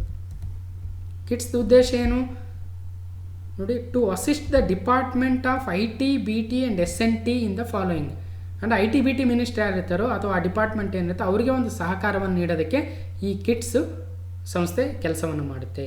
Okay, create the enabling the ecosystem for development of the information technology and biotechnology industry in the state through the policy facilitation and investment promotion. ಅಂದರೆ ಅವರಿಗೆ ಒಂದು ಆಕರ್ಷಣೆಯನ್ನು ತೋರಿಸೋದು. ನೋಡಿ, ನಮ್ಮ ರಾಜ್ಯದಲ್ಲಿ ಇಷ್ಟೆಲ್ಲ ಸ್ಕಿಲ್ಫುಲ್ ಎಂಪ್ಲಾಯೀಸ್ ಇದ್ದಾರೆ, ನಮ್ಮಲ್ಲಿ ಇಂಥ ಒಂದು ಹೂಡಿಕೆ ವಲಯಗಳಿದ್ದಾವೆ, ಅಲ್ಲಿ ನೀವು ಇನ್ವೆಸ್ಟ್ ಮಾಡಿದರೆ ನಾವು ಈ ರೀತಿಯ ಒಂದು ಫೆಸಿಲಿಟಿನ ಕೊಡ್ತೀವಿ ಅಂತ ಇವ್ರು ಹೋಗಿ ಅವ್ರನ್ನ ಅಪ್ರೋಚ್ ಮಾಡಿದಾಗ ಆ ಕಂಪ್ನಿಗಳು ಬಂದು ನಮ್ಮಲ್ಲಿ ಹೂಡಿಕೆಯನ್ನು ಮಾಡ್ತವೆ. 6ನೇ ಕ್ವೆಶನ್ನು, ಕರ್ನಾಟಕದಲ್ಲಿ ಉದ್ಯಮ ಮತ್ತು ವ್ಯವಹಾರಗಳನ್ನು ಸ್ಥಾಪಿಸುವವರಿಗಾಗಿ ಆರಂಭಿಸಿರುವ ನೋಡಲ್ ಸಂಸ್ಥೆ ಯಾವುದು? ನೋಡಿ, ಕಿಟ್ಸ್ದು ಕೇವಲ ಆಕರ್ಷಿಸೋದು, ಪ್ರೋತ್ಸಾಹಿಸೋದು. ಆದರೆ ಆ ಬಂದಿರತಕ್ಕಂಥ ಹೂಡಿಕೆ ಮಾಡ್ತಕ್ಕಂಥ ಕಂಪನಿಗಳಿಗೆ ರಾಜ್ಯದಲ್ಲಿ ಅವರು ಹೂಡಿಕೆ ಮಾಡುವಾಗಲಿಂದ ಆರಂಭವಾಗಿ ಕೊನೆಗೆ ಅವರು ಎಸ್ಟಾಬ್ಲಿಷ್ ಮಾಡಬೇಕು ಆ ಕಂಪ್ನಿನ, ಅಲ್ಲಿವರೆಗೂ ಹಲವಾರು ಒಂದು ಪ್ರೋಸೆಸ್ ಇರುತ್ತೆ, ಪರ್ಮಿಷನ್ ತಗೊಳ್ಳೋದಿರುತ್ತೆ ಬೇರೆ ಬೇರೆ ಇಲಾಖೆಗಳಿಂದ. ಅವುಗಳಿಗೆಲ್ಲ ಸಹಾಯ ಮಾಡೋದಕ್ಕೆ ಬೇರೆ ಒಂದು ಸಂಸ್ಥೆಯನ್ನು, ನೋಡಲ್ ಸಂಸ್ಥೆಯನ್ನು ಮಾಡಿದೆ ಕರ್ನಾಟಕ ಸರ್ಕಾರ. ಹಾಗಾದರೆ ಕರ್ನಾಟಕದಲ್ಲಿ ಉದ್ಯಮ ಮತ್ತು ವ್ಯವಹಾರಗಳನ್ನು ಸ್ಥಾಪಿಸೋರಿಗಾಗಿ ಆ ನೋಡಲ್ ಸಂಸ್ಥೆ ಯಾವುದು? Karnataka Udyoga Mitra KUM, next Karnataka innovation and technology society KITS, ಮತ್ತು KBITS ಮತ್ತು KSTC. ಅಂದರೆ ಸರಿಯಾದ ಉತ್ತರ ಕರ್ನಾಟಕ ಉದ್ಯೋಗ ಮಿತ್ರ ಅಂತಕ್ಕಂಥ ಒಂದು ನೋಡಲ್ ಸಂಸ್ಥೆಯನ್ನು ಕರ್ನಾಟಕ ಸರ್ಕಾರ ತಂದಿದೆ. ಯಾಕೆ ತಂದಿದೆ ನೋಡಿ, all investors who are looking at setting up A enterprises businesses in Karnataka. Okay, ಅಂದರೆ ಕರ್ನಾಟಕದಲ್ಲಿ ಯಾರಾದರೂ ವ್ಯವಹಾರಗಳನ್ನು, ಉದ್ದಿಮೆಗಳನ್ನು ಸ್ಥಾಪನೆ ಮಾಡೋದಕ್ಕೆ ನೋಡ್ತಾ ಇರ್ತಾರೋ ಅವರಿಗೆ ಈ ಒಂದು ನೋಡಲ್ ಏಜೆನ್ಸಿ ಕರ್ನಾಟಕ ಉದ್ಯೋಗ ಮಿತ್ರಕ್ಕೆ ಬರ್ತಾರೆ. ಬಂದಾಗ ಅವರಿಗೆ ಏನೇನು ಆ ಒಂದು ಉದ್ಯಮವನ್ನು ಸ್ಥಾಪನೆ ಮಾಡೋದಕ್ಕೆ ಏನೇನು ಫೆಸಿಲಿಟಿ ಬೇಕೋ ಅವನ್ನೆಲ್ಲ ಮಾಡಿಕೊಡ್ತಕ್ಕಂಥದ್ದು ಕರ್ನಾಟಕ ಉದ್ಯೋಗ ಮಿತ್ರದ ಒಂದು ಕೆಲಸವಾಗಿರುತ್ತೆ. Okay, facilitate investments and execute initiative to enable the smooth transition from stage of receiving the investment proposal to the eventual implementation of the project. ಅಂದರೆ ಸ್ಟಾರ್ಟಿಂಗ್ ಹೂಡಿಕೆಯಲ್ಲಿಂದ ಕೊನೆಗೆ ಅದು ಎಸ್ಟಾಬ್ಲಿಷ್ಮೆಂಟ್ ಆಗೋವರೆಗೂ ಇವರು ಅದಕ್ಕೆ ಸಹಾಯವನ್ನು ಮಾಡ್ತಾ ಹೋಗ್ತಾರೆ ಆ ಒಂದು ಕಂಪನಿಗೆ. ಅದಕ್ಕೆ ಇದನ್ನು ನೋಡಲ್ ಏಜೆನ್ಸಿ ಅಂತ ಕರಿತೀವಿ. ಒಂದು ಸಚಿವಾಲಯದಂತೆ ಕೆಲಸ ಮಾಡುತ್ತೆ. ಇಲ್ಲೇನಿರುತ್ತೆ, ಇದೊಂದು ಆಫೀಸು. ಓಕೆ, ಈಗ ಸಪೋಸ್ ಯಾರಾದರೂ ಒಂದು ಕಂಪನಿ ಹೂಡಿಕೆ ಮಾಡೋದಕ್ಕೆ ಬಂತು ನಮ್ಮ ಕರ್ನಾಟಕಕ್ಕೆ, ಅದು ವಿದೇಶದ್ದಾಗಿರ್ಬೋದು ಅಥವಾ ನಮ್ಮ ದೇಶದವರೇ ಆಗಿರ್ಬೋದು, ಅವರೇನಾದರೂ ಹೂಡಿಕೆ ಮಾಡೋಕ್ಕೆ ಬಂದಾಗ KUM ಹತ್ರ ಬರ್ತಾರೆ ಅಥವಾ ಕರ್ನಾಟಕ ಉದ್ಯೋಗ ಮಿತ್ರದ ಹತ್ರ ಬರ್ತಾರೆ. ಇವ್ರೇನು ಮಾಡ್ತಾರೆ, ಅವ್ರ ಜೊತೆ ಡಿಸ್ಕಷನ್ ಮಾಡಿ ಅವ್ರದ್ದು ಎಷ್ಟಿದೆ ಇನ್ವೆಸ್ಟ್ಮೆಂಟ್ ಅಂತ ಕೇಳ್ತಾರೆ. ಈಗ ಸಪೋಸ್ 500 crores ಇದ್ದರೆ, 500 crores ಅಥವಾ ಅದಕ್ಕಿಂತಲೂ ಕೆಳಗಿದ್ರೆ ಅವರೆಲ್ಲ ಡಾಕ್ಯುಮೆಂಟ್ಸ್ನ ತೆಗೆದುಕೊಂಡು state level single window clearance committee SLSWCCಗೆ ಹೇಳ್ತಾರೆ, ಅಲ್ಲಿಗೆ ರೆಕಮೆಂಡ್ ಮಾಡ್ತಾರೆ. ಅವರು ಇದಕ್ಕೆ ಒಂದು ಪರ್ಮಿಷನ್ಗಳನ್ನ ಕೊಡ್ತಾರೆ. ಒಂದು ವೇಳೆ 500 ಕೋಟಿಗಿಂತಲೂ ಜಾಸ್ತಿ ಇದ್ದರೆ ಆವಾಗ state high level clearance committee SHLCCಗೆ ಕಳಿಸ್ತಾರೆ. ಸೊ ಎಲ್ಲ ಕೆಲಸ ಮಾಡೋದು KUM ಅವರೇ. ಸೊ ಈ ಒಂದು ಕಮಿಟಿಗಳಿಗೆ ಸಹಾಯವನ್ನು ಮಾಡ್ತಾರೆ. ಕೊನೆಗೆ ಈ ಕಂಪ್ನಿಗೆ ಏನು ಎಸ್ಟಾಬ್ಲಿಷ್ ಆಗಬೇಕು ಅದನ್ನು ಮಾಡಿಕೊಡ್ತಕ್ಕಂಥ ಕೆಲಸ KUM ಅವ್ರದ್ದಾಗುತ್ತೆ. ಓಕೆ, ಇಲ್ಲಿ ಇನ್ನೊಂದು ಇಂಪಾರ್ಟೆಂಟು, ನಾವು ಲಾಸ್ಟ್ ಪಾರ್ಟ್ 1 ಅನಿಸುತ್ತೆ SLSWCCದು 100 crores ಅಂತ ಮಾತಾಡಿದ್ವಿ, ಅದಕ್ಕಿಂತ ಜಾಸ್ತಿ ಇದ್ದರೆ SHLCCC ಅಂತ. ಬಟ್ ಇಲ್ಲಿ ಆ್ಯಕ್ಚುಯಲ್ ಆಗಿ 500 crore ಇದ್ದರೆ SLSWCC, ಅದಕ್ಕಿಂತ ಜಾಸ್ತಿ ಇದ್ದರೆ SHLCC. ಇದನ್ನು ನಾನು ವೆಬ್ಸೈಟಲ್ಲಿ ನೋಡಿ ಅವರ ಒಂದು ಪ್ರಾಪರ್ ಆಗಿರ್ತಕ್ಕಂಥ ಡೀಟೇಲ್ನ ತಂದಿರ್ತಕ್ಕಂಥದ್ದು. ಇನ್ನೂ ಒಂದು ಇಂಪಾರ್ಟೆಂಟ್ ಅಂದರೆ ನೋಡಿ, ಈ ಒಂದು state level single window clearance committee ಏನಿದೆಯೋ ಅದರ ಒಂದು ಅಧ್ಯಕ್ಷತೆಯನ್ನು ಯಾರು ವಹಿಸಿರ್ತಾರೆ ಅಂದರೆ ಕರ್ನಾಟಕ ಸರ್ಕಾರದ minister for large and medium scale industries. ಭಾರಿ ಮತ್ತು ಸಣ್ಣ ಕೈಗಾರಿಕೆ ಅಂತ ಕರಿತೀವಿ, ಮಧ್ಯಮ ಕೈಗಾರಿಕೆ, ಭಾರಿ ಮತ್ತು ಮಧ್ಯಮ ಕೈಗಾರಿಕೆ, ಈಗ ಜಗದೀಶ್ ಶೆಟ್ಟರ್ ಅವರು ಆ ಒಂದು ಮಿನಿಸ್ಟ್ರಿ ಇದ್ದಾರೆ, ಓಕೆ, ಅವರು ಇದಕ್ಕೆ ಅಧ್ಯಕ್ಷರಾಗಿರ್ತಾರೆ, ಚೇರ್ಮನ್ ಆಗಿರ್ತಾರೆ. ಅದು 500 ಕೋಟಿಗಿಂತಲೂ ಕಡಿಮೆ ಇರತಕ್ಕಂಥ ಹೂಡಿಕೆಗಳಿಗೆ. ಇನ್ನು 500 ಕೋಟಿ ಮೇಲೆ ಇದ್ದರೆ ಚೀಫ್ ಮಿನಿಸ್ಟರ್ ಅವರೇ ಅಧ್ಯಕ್ಷರಾಗಿರ್ತಕ್ಕಂಥ ಒಂದು ಕಮಿಟಿ ಇದೆ, SHLCC, state high level clearance committee. ನೆನ್ಪಿಡಬೇಕು, ಇಲ್ಲಿ ಯಾರು ಅಧ್ಯಕ್ಷರಾಗಿರ್ತಾರೆ ಅಂತಲೂ ಕೇಳಿಬಿಡ್ಬೋದು. ಓಕೆ, ಇಲ್ಲಿ ನೋಡಿ 500 ಕ್ರೋರ್ವರೆಗಿದ್ರೆ ಇದು, 500 ಕ್ರೋರ್ ಮೇಲಿದ್ರೆ ಇದು. Okay, so next question number 7, innovate Karnataka ಕಾರ್ಯಕ್ರಮ ಅಂದರೆ ಇನ್ನೋವೇಟ್ ಕರ್ನಾಟಕ ಪ್ರೋಗ್ರಾಮ್ ಅಂತ. ಅದರ ಅಡಿಯಲ್ಲಿ ದೇಶದ ಮೊದಲ centre of excellence for data science and artificial intelligence ಈ ಒಂದು ಕೇಂದ್ರವನ್ನು ಎಲ್ಲಿ ಸ್ಥಾಪಿಸಲಾಗಿದೆ, ಎಲ್ಲಿ ತೆರೆಯಲಾಗಿದೆ? ಭಾರಿ ಇಂಪಾರ್ಟೆಂಟ್. ಹಲವಾರು ಸೆಂಟರ್ ಆಫ್ ಎಕ್ಸಲೆನ್ಸ್ ಒಂದು ಸೆಂಟರ್ಗಳನ್ನ ತೆಗೆದಿದ್ದಾರೆ ಕರ್ನಾಟಕ ಸರ್ಕಾರ. ಅದರಲ್ಲೂ ಇದು ಒಂದು ಭಾಳ ಇಂಪಾರ್ಟೆಂಟ್ ಆಗುತ್ತೆ, data science and artificial intelligence ಅಂತ. ಯಾಕಂದರೆ ಇದು ಕರೆಂಟು ಒಂದು ಸಾಫ್ಟ್ವೇರ್ ಇಂಡಸ್ಟ್ರಿಲ್ ಆಗಿರ್ಬೋದು, ದೇಶದಲ್ಲಿ ಒಂದು ರನ್ನಿಂಗಲ್ಲಿರ್ತಕ್ಕಂಥ ಒಂದು ಫೀಲ್ಡ್ ಅಂತಕ್ಕಂಥದ್ದು. ಸೊ ಆದ್ದರಿಂದ ಇದನ್ನು ನಾನು ಕ್ವಶನ್ ಆಗಿ ಫ್ರೇಮ್ ಮಾಡಿದ್ದೀನಿ. ಈ ಒಂದು ಸೆಂಟರ್ನ ಯಾವ ಜಿಲ್ಲೆಯಲ್ಲಿ ಎಲ್ಲಿ ಸ್ಥಾಪನೆಯನ್ನು ಮಾಡಿದ್ದಾರೆ ಅಂದರೆ ಕಾರವಾರ, ಮಂಗಳೂರು, ಮೈಸೂರು, ಬೆಂಗಳೂರು. ಅಂದರೆ ಸರಿಯಾದ ಉತ್ತರ ಬೆಂಗಳೂರಿನಲ್ಲಿ ದೇಶದಲ್ಲಿಯೇ ಮೊಟ್ಟ ಮೊದಲ centre of excellence for data science and artificial intelligence ಅಂತಕ್ಕಂಥ ಕೇಂದ್ರವನ್ನು ತೆಗೆಯಲಾಗಿದೆ. ಡೇಟಾ ಸೈನ್ಸ್ ಅಂದರೆ ಏನು ಮತ್ತು ಆರ್ಟಿಫಿಷಿಯಲ್ ಇಂಟೆಲಿಜೆನ್ಸ್ ಅಂದರೆ ಏನು ಅಂತ ನೀವು ಗೂಗಲಲ್ಲಿ ನೋಡಿ, ಭಾಳ ಯೂಸ್ ಆಗ್ತಕ್ಕಂಥ ಒಂದು ಟಾಪಿಕ್ಸ್ ಇವು. ಓಕೆ, ಇಲ್ಲಿ ನೋಡಿ, ಕರ್ನಾಟಕ ಸರ್ಕಾರದ ಇನ್ನೋವೇಟ್ ಕರ್ನಾಟಕ ಕಾರ್ಯಕ್ರಮದಡಿ 2018ರಲ್ಲಿನೇ ಉತ್ಕೃಷ್ಟತಾ ಕೇಂದ್ರವನ್ನು ಯಾವುದರ ಮೇಲೆ? ದೇಶದ ಮೊಟ್ಟ ಮೊದಲ ದತ್ತಾಂಶ ವಿಜ್ಞಾನ ಮತ್ತು ಕೃತಕ ಬುದ್ಧಿಮತ್ತೆ ಅಂದರೆ ಆರ್ಟಿಫಿಷಿಯಲ್ ಇಂಟೆಲಿಜೆನ್ಸ್ ಆ್ಯಂಡ್ ಡೇಟಾ ಸೈನ್ಸ್ದು ಸೆಂಟರ್ ಆಫ್ ಎಕ್ಸಲೆನ್ಸ್ನ ತೆರೆದಿದ್ದಾರೆ ಬೆಂಗಳೂರಲ್ಲಿ. ನೆನ್ಪಿಡಬೇಕು. ಇಲ್ಲಿ ನೋಡಿ, ನ್ಯಾಸ್ಕಾಮ್ ಅವರ ಒಂದು ಸಹಭಾಗಿತ್ವದಲ್ಲಿ, ನ್ಯಾಸ್ಕಾಮು ಮತ್ತು ಕರ್ನಾಟಕ ಸರ್ಕಾರ, ಅದು ಕ್ವಶನ್ ಆಗ್ಬಿಡ್ಬೋದು, ಯಾರ ಸಹಭಾಗಿತ್ವದಲ್ಲಿ ಅಂತ ಕೇಳಿಬಿಡ್ಬೋದು. ನ್ಯಾಸ್ಕಾಮ್ ಅವರ ಸಹಭಾಗಿತ್ವದಲ್ಲಿ ನೋಡಿ ಇನ್ನೋವೇಟ್ ಕರ್ನಾಟಕ ಪ್ರೋಗ್ರಾಮ್. ಓಕೆ, ಇದಕ್ಕೆ IBM, ಇಂಟೆಲ್, NVIDIA, ಮೈಕ್ರೋಸಾಫ್ಟ್ ಇವರೆಲ್ಲ ಒಂದು ಕೋಆಪ್ರೇಟ್ ಮಾಡ್ತಾ ಇದ್ದಾರೆ. ಇದರ ಉದ್ದೇಶ ಏನು? Building talent and upskilling the requirements of the areas of data science and artificial intelligence. Question number 8, which of the following government organisation working as a nodal agency for proper implementation of the housing schemes from state and central government? ಅಂದರೆ ಕರ್ನಾಟಕ ರಾಜ್ಯ ಮತ್ತು ಕೇಂದ್ರ ಸರ್ಕಾರದ ಪ್ರಾಯೋಜಕತ್ವದಲ್ಲಿ ಎಲ್ಲ ವಸತಿ ಯೋಜನೆಗಳನ್ನು ಅನುಷ್ಠಾನಗೊಳಿಸಲು nodal ಏಜೆನ್ಸಿಯಾಗಿ ಕಾರ್ಯನಿರ್ವಹಿಸುತ್ತಿರುವ ಸಂಸ್ಥೆ ಯಾವುದು? ಅಂದರೆ ಈಗ ನೋಡಿ, ಕರ್ನಾಟಕದಲ್ಲಿ ಹಲವಾರು ವಸತಿ ಯೋಜನೆಗಳಿದ್ದಾವೆ. ಅದು ಬಸವ ವಸತಿ ಯೋಜನೆ ಆಗಿರ್ಬೋದು, ಅಥವಾ ಅಂಬೇಡ್ಕರ್ ನಿವಾಸ ಯೋಜನೆ ಆಗಿರ್ಬೋದು, ಇಂದಿರಾ ಆವಾಸ್ ಯೋಜನೆ, ಪ್ರಧಾನಮಂತ್ರಿ ಆವಾಸ್ ಯೋಜನೆ ಮತ್ತು ದೇವರಾಜ ಅರಸು ವಸತಿ ಯೋಜನೆ. ಇಂಥ ಎಲ್ಲ ವಸತಿ ಯೋಜನೆಗಳನ್ನು ಸರಿಯಾದ ರೀತಿಯಲ್ಲಿ ಒಂದು ಕೆಲಸ ಕಾರ್ಯನಿರ್ವಹಿಸೋದಕ್ಕೆ ಒಂದು ನೋಡಲ್ ಏಜೆನ್ಸಿ ಬೇಕಾಗುತ್ತೆ, ಅವುಗಳನ್ನೆಲ್ಲ ಮ್ಯಾನೇಜ್ ಮಾಡೋದಕ್ಕೆ. ಅಂಥ ನೋಡಲ್ ಏಜೆನ್ಸಿ ಯಾವುದು ಅಂದರೆ Rajiv Gandhi housing corporation limited, RGHCL, ಅಥವಾ ರಾಜೀವ್ ಗಾಂಧಿ ಗ್ರಾಮೀಣ ವಸತಿ ನಿಗಮ ನಿಯಮಿತ ಅಂತ ಕರಿತೀವಿ. ಇದನ್ನು ಯಾಕೆ ತಂದರು? ಗ್ರಾಮೀಣ ಮತ್ತು ನಗರ ಪ್ರದೇಶದಲ್ಲಿ ಆರ್ಥಿಕವಾಗಿ ಮತ್ತು ಸಾಮಾಜಿಕವಾಗಿ ದುರ್ಬಲ ವರ್ಗದವರಿಗಾಗಿ ರಾಜ್ಯ ಮತ್ತು ಕೇಂದ್ರ ಸರ್ಕಾರದ ಪ್ರಾಯೋಜಕತ್ವದ ಎಲ್ಲ ವಸತಿ ಯೋಜನೆಗಳನ್ನು ಅನುಷ್ಠಾನಗೊಳಿಸಲು ಈ ನಿಗಮವನ್ನು ನೋಡಲ್ ಏಜೆನ್ಸಿಯಾಗಿ ಸ್ಥಾಪನೆಯನ್ನು ಮಾಡಲಾಗಿದೆ. ಏನು ಮಾಡುತ್ತೆ ಇದು? ತ್ವರಿತವಾಗಿ ಯೋಜನೆಗಳನ್ನು ಅನುಷ್ಠಾನ ಮಾಡೋದಕ್ಕೆ ಡೈರೆಕ್ಷನ್ಸ್ ಕೊಡುತ್ತೆ, ಅನುಷ್ಠಾನದಲ್ಲಿ ಪಾರದರ್ಶಕತೆ ಇದೆಯೇ ಇಲ್ವೋ ಟ್ರಾನ್ಸ್ಪರೆನ್ಸಿ ಅನ್ನೋದನ್ನು ನೋಡುತ್ತೆ, ಮತ್ತು ಸುಗಮವಾಗಿ ಅನುದಾನವನ್ನು ಬಿಡುಗಡೆ ಮಾಡಬೇಕು, ಅನುದಾನವನ್ನು ಸಕಾಲದಲ್ಲಿ ಫಲಾನುಭವಿಗಳಿಗೆ ನಿಗದಿತ ಅವಧಿಯಲ್ಲಿ ತಲುಪುವಂತೆ ಖಚಿತಪಡಿಸ್ಕೊಳ್ಬೇಕು. ಇಷ್ಟೆಲ್ಲ ಕೆಲಸಗಳನ್ನು ಈ ಒಂದು RGHCL ನೋಡ್ಕೊಳ್ಳುತ್ತೆ.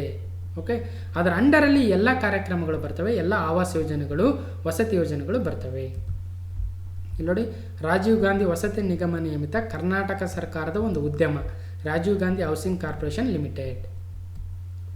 9ನೇ question, which of the following housing scheme brought to address the special category people like physically handicapped, transgenders, devadasis et cetera?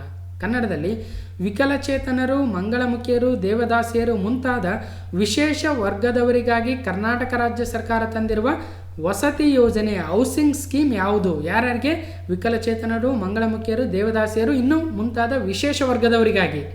ಏನು ಬಸವ ವಸತಿ ಯೋಜನೆಯ, ದೇವರಾಜು ಅರಸು ವಸತಿ ಯೋಜನೆಯ, ಇಂದಿರಾ ಆವಾಸ್ ಯೋಜನೆಯ ಅಥವಾ ಪ್ರಧಾನಮಂತ್ರಿ ಆವಾಸ್ ಯೋಜನೆಯ? ಅಂದರೆ ಸರಿಯಾದ ಉತ್ತರ ದೇವರಾಜ ಅರಸು ವಸತಿ ಯೋಜನೆಯನ್ನು ಈ ಒಂದು ವಿಶೇಷ ವರ್ಗದವರಿಗೆ ತರಲಾಗಿದೆ. ಯಾವ್ಯಾವ ವರ್ಗದವರು ಅಂತ ನೋಡಿ. ವಿಶೇಷ ವರ್ಗದವರು ಯಾರಂದರೆ ರಸ್ತೆ ಬದಿ ಅಂಗಡಿಗಳ ಜಗುಲಿಯಲ್ಲಿ ರಾತ್ರಿ ವೇಳೆ ಮಲಗುವ ನಿರ್ಗತಿಕರು, ವಿಕಲಚೇತನರು, ಕುಷ್ಠರೋಗದಿಂದ ಗುಣಮುಖರಾದವರು, HIV ಸೋಂಕಿತರು, ಮಂಗಳಮುಖಿಯರು, ಲೈಂಗಿಕ ಕಾರ್ಯಕರ್ತೆಯರು, ದೇವದಾಸಿಯರು, ವಿಧವೆಯರು, ಜೀತದಿಂದ ಮುಕ್ತರಾದವರು, ಸಫಾಯಿ ಕರ್ಮಚಾರಿಗಳು, ಹೀಗೆ 14 ವಿವಿಧ ರೀತಿಯ ವಿಶೇಷ ವರ್ಗದವರಿಗೆ ಈ ಒಂದು ದೇವರಾಜ ಅರಸು ವಸತಿ ಯೋಜನೆಯನ್ನು ತಂದಿದ್ದಾರೆ. ಇದು ಭಾಳ ಇಂಪಾರ್ಟೆಂಟ್ ಆಗುತ್ತೆ. ಓಕೆ, ಸೊ ಯಾರ್ಯಾರಿಗೆ ಅಂತ ಇಲ್ಲಿ ಕೊಟ್ಟಿದ್ದೀವಿ ನೋಡ್ಕೋಬೋದು. ಓಕೆ, 10ನೇ question, in which of the following twin cities of Karnataka, ಅಂದರೆ ಅವಳಿ ನಗರಗಳು ಅಂತ ಕರಿತೀವಿ. ಕರ್ನಾಟಕದ ಯಾವುದೋ ಅವಳಿ ನಗರಗಳಲ್ಲಿ ಬಸ್ ರ್ಯಾಪಿಡ್ ಟ್ರಾನ್ಸಿಟ್ ಸಿಸ್ಟಮ್ ಅಂದರೆ ತ್ವರಿತ ಬಸ್ ಸಂಚಾರ ವ್ಯವಸ್ಥೆಯನ್ನು ತರಲಾಗಿದೆ. ಯಾವ ಅವಳಿ ನಗರದಲ್ಲಿ? ಓಕೆ, ಹುಬ್ಳಿ ಧಾರವಾಡ, ದಾವಣಗೆರೆ ಹರಿಹರ, ಮೈಸೂರು ಮಂಡ್ಯ, ಬೆಂಗಳೂರು ಬಿಡದಿ. ಅಂದರೆ ಸರಿಯಾದ ಉತ್ತರ ಹುಬ್ಳಿ ಧಾರವಾಡ ಅವಳಿ ನಗರಗಳಲ್ಲಿ ಕರ್ನಾಟಕದಲ್ಲಿಯೇ ಪ್ರಪ್ರಥಮ ಬಾರಿಗೆ ತ್ವರಿತ ಬಸ್ ಸಂಚಾರ ವ್ಯವಸ್ಥೆ bus rapid transit system BRTS ಅನ್ನು ತರಲಾಗಿದೆ, ಆರಂಭಿಸಲಾಗಿದೆ. ನೀವೆಲ್ಲ ಹುಬ್ಳಿ ಧಾರವಾಡ ಓಡಾಡಿದರೆ BRTS ಅಲ್ಲಿ ಓಡಾಡಿರ್ತೀರ. ಭಾಳ ಕಂಫರ್ಟ್ ಆಗಿದ್ದಾವೆ ಈಗ, ಯಾಕಂದರೆ ಟ್ರಾಫಿಕ್ ಇರಲ್ಲ. ಸಪ್ರೇಟ್ ಆಗಿರತಕ್ಕಂಥ ಒಂದು ರೋಡ್ನೇ ಮಾಡಿಬಿಟ್ಟಿದ್ದಾರೆ ಬಸ್ಗಳಿಗೆ. ಈ BRTS ಬಸ್ಗಳಿಗೆ ಸಪ್ರೇಟ್ ರೋಡ್ ಇದೆ. ಬೇರೆ ಸಾರ್ವಜನಿಕರು ಓಡಾಡೋದಕ್ಕೆ ಅದ್ರ ಪಕ್ಕದಲ್ಲಿರ್ತಕ್ಕಂಥ ರಸ್ತೆಗಳಿದ್ದಾವೆ.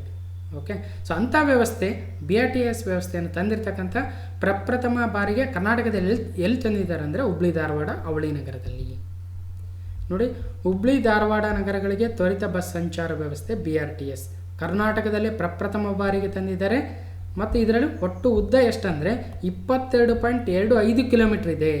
ಇದರಲ್ಲಿ ಸಪ್ರೇಟ್ ಆಗಿರ್ತಕ್ಕಂಥ ಒಂದು ಬಸ್ ಲೇನ್ ಇದೆ. ಇದರಲ್ಲಿ ಬೇರೆ ಬಸ್ಗಳು ಓಡಾಡೋದಕ್ಕೆ ಅವಕಾಶ ಇಲ್ಲ. ಓಕೆ, ಎಲ್ಲಿ ಅಂದರೆ ಹುಬ್ಳಿ ಧಾರವಾಡದಲ್ಲಿ. ಇನ್ನು ಕ್ವಶನ್ ನಂಬರ್ 11, ಬೆಂಗಳೂರಿನಲ್ಲಿ ತರಲಾಗಿರುವ ಸಾರ್ವಜನಿಕ ಬೈಸಿಕಲ್ ವ್ಯವಸ್ಥೆ ಅಂದರೆ ಪಬ್ಲಿಕ್ ಬೈಸಿಕಲ್ ಶೇರಿಂಗ್ ಸಿಸ್ಟಮ್ ಏನಿದೆಯೋ ಅದಕ್ಕೆ ಒಂದು ಬ್ರ್ಯಾಂಡ್ ಹೆಸರನ್ನ ಕೊಟ್ಟಿದ್ದಾರೆ.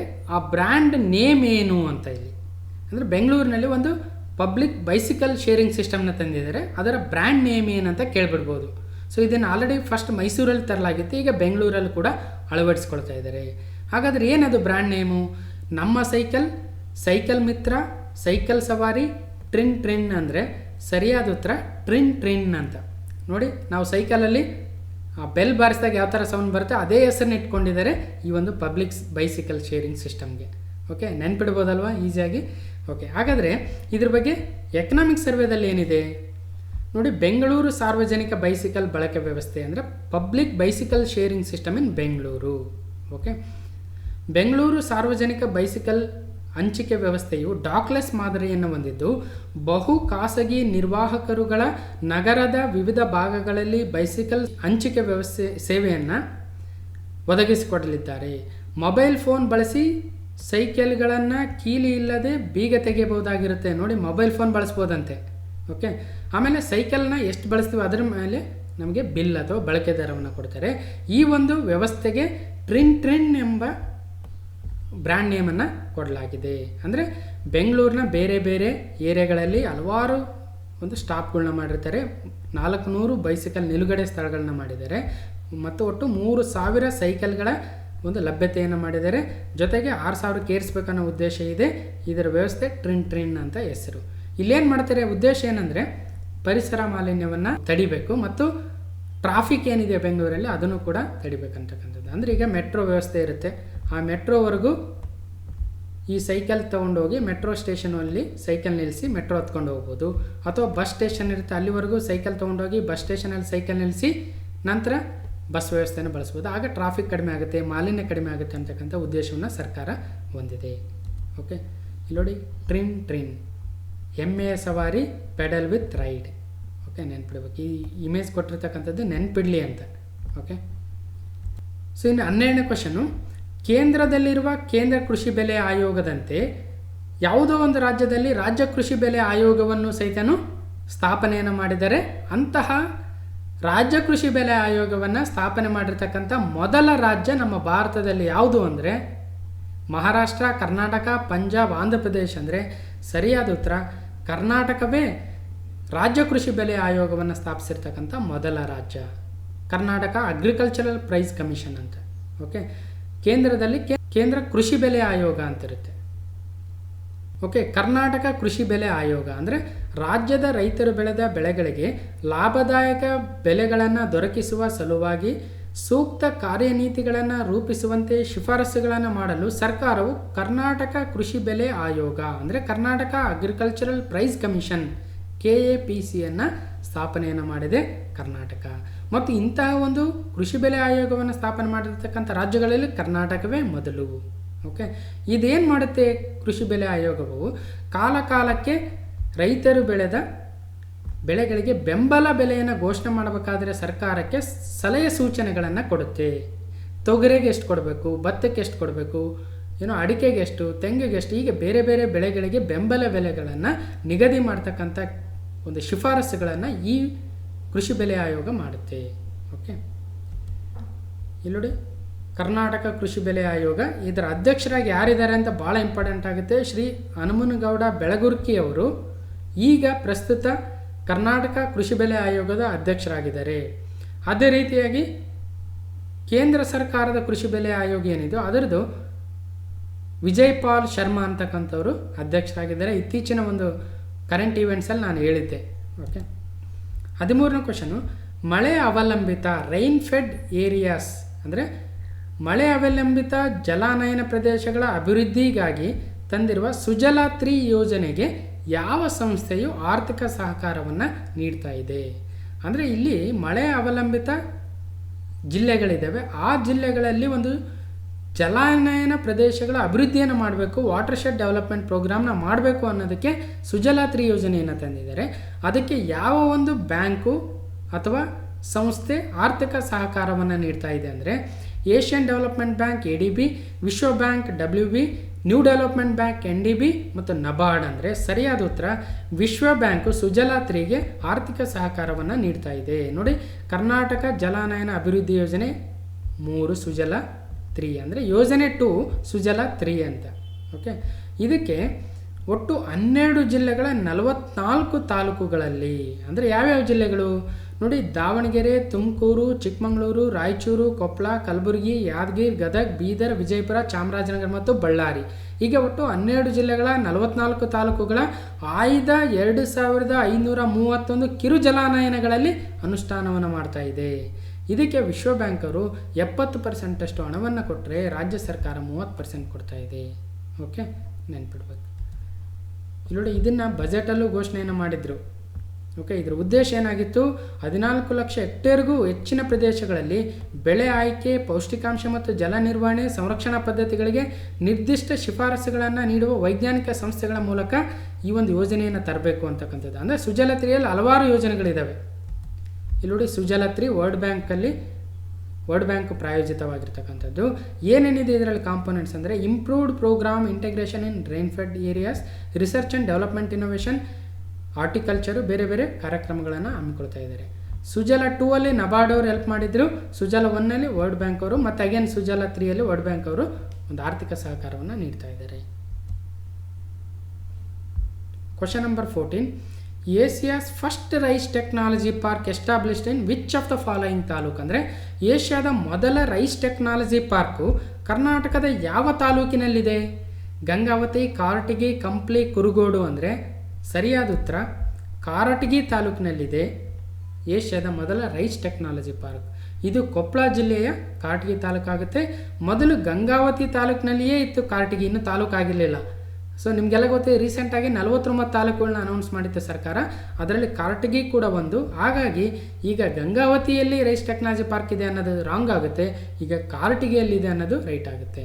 ಓಕೆ, ಇನ್ನು ಕಂಪ್ಲಿ, ಕುರುಗೋಡುಗಳು ಆ ಹೊಸ 49 ತಾಲೂಕುಗಳಲ್ಲಿ ಇವು ಕೂಡ ಇದ್ವು, ಆದರೆ ಬಳ್ಳಾರಿ ಜಿಲ್ಲೆಯಲ್ಲಿ ಬರ್ತವೆ. ನೋಡಿ, rice technology park Karatagi, Gangavati ತಾಲೂಕಿನ ಕಾರಟಗಿಯಲ್ಲಿ ನೋಡಿ, ಇನ್ನೂ ಇದು ಎಕನಾಮಿಕ್ ಸರ್ವೇದಲ್ಲಿ ಹಾಗೇ ಇದೆ. ಓಕೆ, ಕಾರಟಗಿಯಲ್ಲಿ ರೈಸ್ ಟೆಕ್ನಾಲಜಿ ಪಾರ್ಕ್ ಸ್ಥಾಪಿಸಿ ಭತ್ತ ಹಾಗೂ ಅಕ್ಕಿ ಸ್ವಚ್ಛಗೊಳಿಸಲು, ವರ್ಗೀಕರಿಸಲು, ಸಂಸ್ಕರಿಸಲು, ಪ್ಯಾಕ್ ಮಾಡಲು, ಮಾರಾಟ ಮಾಡಲು ಮತ್ತು ಬ್ರ್ಯಾಂಡ್ ಮಾಡಲು ಹಾಗೂ ರಫ್ತು ಮಾಡಲು ಬೇಕಾದಂಥ ಉನ್ನತ ಮಟ್ಟದ ತಂತ್ರಜ್ಞಾನದ ಸೌಲಭ್ಯಗಳನ್ನು ಕೊಟ್ಟು ಮಾರುಕಟ್ಟೆಯನ್ನು ಅಭಿವೃದ್ಧಿಗೊಳಿಸಲು ಕ್ರಮ ಜರುಗಿಸಲಾಗಿದೆ. ಇದಕ್ಕಾಗಿ ಒಟ್ಟು 315 ಎಕರೆ ಒಂದು ಭೂಮಿಯನ್ನು ವಶಪಡಿಸಿಕೊಂಡಿದ್ದಾರೆ. ಇದಕ್ಕೆ ಟೆಕ್ನಿಕಲ್ ಸಪೋರ್ಟ್ ಆಗಿ ILFS ಅಂತಕ್ಕಂಥವರಿಂದ ತಾಂತ್ರಿಕ ಸಲಹೆಯನ್ನು ತೆಗೆದುಕೊಳ್ತಾ ಇದ್ದಾರೆ, ಟೆಕ್ನಿಕಲ್ ಕನ್ಸಲ್ಟೆನ್ಸಿನ. ಯಾರಿಂದ? ILFS ಅಂತಕ್ಕಂಥ ಒಂದು ಕಂಪ್ನಿಯಿಂದ. ಓಕೆ, ಇದಕ್ಕೆ ಆಲ್ರೆಡಿ 120 ಕೋಟಿ ಬಿಡುಗಡೆಯನ್ನು ಕೂಡ ಮಾಡಿದ್ದಾರೆ. ಸೊ ನೆಕ್ಸ್ಟು ಅದೇ ರೀತಿಯಾಗಿ ಕರ್ನಾಟಕದ ಮೆಕ್ಕೆಜೋಳ ಟೆಕ್ನಾಲಜಿ ಪಾರ್ಕ್, ಮೇಜ್ ಟೆಕ್ನಾಲಜಿ ಪಾರ್ಕ್ ಯಾವ ಜಿಲ್ಲೆಯಲ್ಲಿದೆ? 15ನೇ ಕ್ವಶನ್. ಓಕೆ, ಹಾವೇರಿ, ಧಾರವಾಡ, ಗದಗ್, ವಿಜಯಪುರ ಅಂದರೆ ಸರಿಯಾದ ಉತ್ತರ ಕರ್ನಾಟಕದ ಹಾವೇರಿ ಜಿಲ್ಲೆಯ ರಾಣೆಬೆನ್ನೂರಿನಲ್ಲಿ ಮೆಕ್ಕೆಜೋಳ ಟೆಕ್ನಾಲಜಿ ಪಾರ್ಕನ್ನು ಸ್ಥಾಪನೆ ಮಾಡಬೇಕಂತ ಕರ್ನಾಟಕ ಉದ್ದೇಶವನ್ನು ಇಟ್ಕೊಂಡಿದೆ. ಯಾಕಂದರೆ ರಾಣೆಬೆನ್ನೂರಿನ ಸುತ್ತಮುತ್ತ ಭಾಳಷ್ಟು ಮೆಕ್ಕೆಜೋಳವನ್ನು ಬೆಳಿತಾರೆ. ಈಗ ನೋಡಿದ್ವಿ ಕಾಟಗಿಯಲ್ಲಿ ಯಾಕೆ ಟೆಕ್ನಾಲಜಿ ಪಾರ್ಕನ್ನು, ರೈಸ್ ಟೆಕ್ನಾಲಜಿ ಪಾರ್ಕ್ ಸ್ಥಾಪನೆ ಮಾಡ್ತಾರೆ ಅಂದರೆ, ಕಾಟಗಿ ಸುತ್ತಮುತ್ತ ಗಂಗಾವತಿ ಆಗಿರ್ಬೋದು, ಸಿರುಗುಪ್ಪ, ಮಾನ್ವಿ, ಕಂಪ್ಲಿ ಇಲ್ಲೆಲ್ಲ ಭಾಳಷ್ಟು ಭತ್ತಗಳನ್ನ ಬೆಳಿತಾರೆ. ಸೊ ಹಾಗಾಗಿ ಆ ಭತ್ತದ ಒಂದು ರೈಸ್ ಟೆಕ್ನಾಲಜಿ ಪಾರ್ಕನ್ನು ಕಾಟಗಿಯಲ್ಲೂ, ಮತ್ತು ಈಗ ರಾಣೆಬೆನ್ನೂರಿನ ಸುತ್ತಮುತ್ತ ಇರ್ತಕ್ಕಂಥ ತಾಲೂಕುಗಳಲ್ಲಿ, ಜಿಲ್ಲೆಗಳಲ್ಲಿ ಮೇಜ್ ಅಥವಾ ಮೆಕ್ಕೆಜೋಳವನ್ನು ಜಾಸ್ತಿ ಬೆಳಿತಾರೆ, ಮುಸುಕಿನ ಜೋಳ ಅಂತ. ಸೊ ಆ ಒಂದು ಮುಸುಕಿನ ಜೋಳ ಅಥವಾ ಮೆಕ್ಕೆಜೋಳದ ಟೆಕ್ನಾಲಜಿ ಪಾರ್ಕನ್ನು ರಾಣೆಬೆನ್ನೂರಲ್ಲಿ ಸ್ಥಾಪನೆ ಮಾಡಬೇಕಂತ ಉದ್ದೇಶವನ್ನು ಇಟ್ಕೊಂಡಿದ್ದಾರೆ. ನೋಡಿ, ಮೆಕ್ಕೆಜೋಳ ಟೆಕ್ನಾಲಜಿ ಪಾರ್ಕ್ ರಾಣೆಬೆನ್ನೂರು. ರಾಣೆಬೆನ್ನೂರು ಹಾಗೂ ಸುತ್ತಮುತ್ತಲ ಪ್ರದೇಶದಲ್ಲಿ ಬೆಳೆಯಲಾಗುವ ಮೆಕ್ಕೆಜೋಳವನ್ನು ಮೌಲ್ಯವರ್ಧನ ಮಾಡಿ ಮಾರಾಟ ಮಾಡಲು, ಮಾರುಕಟ್ಟೆಯಲ್ಲಿ ಉತ್ಪನ್ನಗಳ ಸ್ವಚ್ಛಗೊಳಿಸಲು, ವರ್ಗೀಕರಿಸಲು, ಸಂಸ್ಕರಿಸಲು, ಸೇಮ್ ಥಿಂಗ್. ಸೊ ಅದೆಲ್ಲದಕ್ಕೆ ಮೆಕ್ಕೆಜೋಳ ಟೆಕ್ನಾಲಜಿ ಪಾರ್ಕನ್ನು ಒಟ್ಟು 60 ಎಕರೆ ಜಾಗದಲ್ಲಿ ಸ್ಥಾಪನೆ ಮಾಡಬೇಕು ಅಂತ ಉದ್ದೇಶವನ್ನು ಇಟ್ಕೊಂಡಿದೆ. ಮತ್ತು ದಾರಾಶಾ ಕೋ ಪ್ರೈವೇಟ್ ಲಿಮಿಟೆಡ್ ಅವರು ಇದಕ್ಕೆ ಟೆಕ್ನಿಕಲ್ ಕನ್ಸಲ್ಟೆಂಟ್ ಆಗಿದ್ದಾರೆ. ಹಿಂದೆ ಇರೋದಕ್ಕೆ ರೈಸ್ ಟೆಕ್ನಾಲಜಿ ಪಾರ್ಕಿಗೆ ILFS ಅವರು ಟೆಕ್ನಿಕಲ್ ಕನ್ಸಲ್ಟೆಂಟು, ಮತ್ತು ಮೆಕ್ಕೆಜೋಳ ಟೆಕ್ನಾಲಜಿ ಪಾರ್ಕ್ಗೆ Darashaw and co private limited ಅವರು ಟೆಕ್ನಿಕಲ್ ಕನ್ಸಲ್ಟೆಂಟು. ಓಕೆ, ಅದೇ ರೀತಿಯಾಗಿ ತೆಂಗು ಟೆಕ್ನಾಲಜಿ ಪಾರ್ಕನ್ನು ತಿಪಟೂರಲ್ಲೂ ಮತ್ತು ತೊಗರಿ ಟೆಕ್ನಾಲಜಿ ಪಾರ್ಕನ್ನು ಕಲಬುರಗಿಲಿ ತರಬೇಕಂತಕ್ಕಂಥ ಉದ್ದೇಶವನ್ನು ಕರ್ನಾಟಕ ಇಟ್ಕೊಂಡಿದೆ. ಆದರೆ ತೆಂಗು ಟೆಕ್ನಾಲಜಿ ಪಾರ್ಕ್ಗೆ ಭೂಮಿಯನ್ನು ವಶಪಡಿಸ್ಕೊಳ್ಳೋದಕ್ಕೆ ಕಷ್ಟ ಆಗ್ತಾ ಇದೆ. ಇನ್ನು ತೊಗರಿ ಟೆಕ್ನಾಲಜಿ ಪಾರ್ಕ್ಗೆ ಅಲ್ಲಿ ಭೂಮಿಯನ್ನು ವಶಪಡಿಸ್ಕೊಳ್ಳೋಕ್ಕಾಗದೆ ವಾಪಸ್ ತೆಗೆದುಕೊಳ್ತಾ ಇದೆ ಸರ್ಕಾರ ಅಂತಕ್ಕಂಥದ್ದು ಕೂಡ ಇಲ್ಲಿ ನಾವು ತಿಳ್ಕೊಬೇಕು. ಓಕೆ, 16ನೇ ಕ್ವಶನು, ಪ್ರಧಾನಮಂತ್ರಿ ಕೃಷಿ ಸಿಂಚಾಯಿ ಯೋಜನಾ PMKSYಯ ಷರತ್ತುಗಳೇನು? ಇದು ಭಾರಿ ಇಂಪಾರ್ಟೆಂಟ್ ಆಗಿರ್ತಕ್ಕಂಥ ಕ್ವಶನು ಮುಂದೆ ಬರ್ತಕ್ಕಂಥ ಎಕ್ಸಾಮ್ಗಳಲ್ಲಿ. ಪ್ರಧಾನಮಂತ್ರಿ ಕೃಷಿ ಸಿಂಚಾಯಿ ಯೋಜನೆ ಅಂತಕ್ಕಂಥದ್ದು ಭಾಳ ಇಂಪಾರ್ಟೆಂಟ್ ಆಗುತ್ತೆ. ಯಾಕಂದರೆ ಇಲ್ಲಿ ಷರತ್ತುಗಳು ಸಹಿತ ಇಂಪಾರ್ಟೆಂಟ್ ಆಗ್ತವೆ. ಏನೇನು ಕಾರ್ಯಕ್ರಮದ ಮಾರ್ಗಸೂಚಿಗಳಿದ್ದಾವೆ ಅಂದರೆ, ಒಂದು 2019-20 ಸಾಲಿನಲ್ಲಿ ಕೇಂದ್ರ ಪುರಸ್ಕೃತ ಸೂಕ್ಷ್ಮ ನೀರಾವರಿ ಯೋಜನೆ ಅಂದರೆ ಮೈಕ್ರೋ ಇರಿಗೇಷನ್ ಸಿಸ್ಟಮ್, ಅದು ಭಾರತ ಸರ್ಕಾರದ ಪ್ರಧಾನಮಂತ್ರಿ ಕೃಷಿ ಸಿಂಚಾಯಿ ಯೋಜನೆಯು ಒಂದು ಭಾಗವಾಗಿ ಅನುಷ್ಠಾನವನ್ನು ಮಾಡ್ತಾ ಇದೆ ಕರ್ನಾಟಕ ಸರ್ಕಾರವು ಸಹಿತ. ಈ ಯೋಜನೆಯಲ್ಲಿ ಕಾಫಿ, ಟೀ ಮತ್ತು ರಬ್ಬರ್ ಹೊರತುಪಡಿಸಿ ಎಲ್ಲ ತೋಟಗಾರಿಕಾ ಬೆಳೆಗಳಿಗೆ ಸೂಕ್ಷ್ಮ ನೀರಾವರಿ ಅಳವಡಿಸಲು ಸಹಾಯಧನವನ್ನು ನೀಡಲಾಗುತ್ತದೆ. ಮೈಕ್ರೋ ಇರಿಗೇಷನ್ನ, ಸೂಕ್ಷ್ಮ ನೀರಾವರಿ ಅಂದರೆ ಮೈಕ್ರೋ ಇರಿಗೇಷನ್. ಇದರಲ್ಲಿ 2 ರೀತಿಯ ಮೈಕ್ರೋ ಇರಿಗೇಷನ್ ಬರುತ್ತೆ. ಒಂದು ಸ್ಪ್ರಿಂಕ್ಲರ್ ಇರಿಗೇಷನ್ ಅಂತ ಅಂದರೆ ತುಂತುರು ನೀರಾವರಿ. ಓಕೆ, ಇನ್ನೊಂದು ಡ್ರಿಪ್ ಇರಿಗೇಷನ್ ಅಂತ, ಅದು ಹನಿ ನೀರಾವರಿ.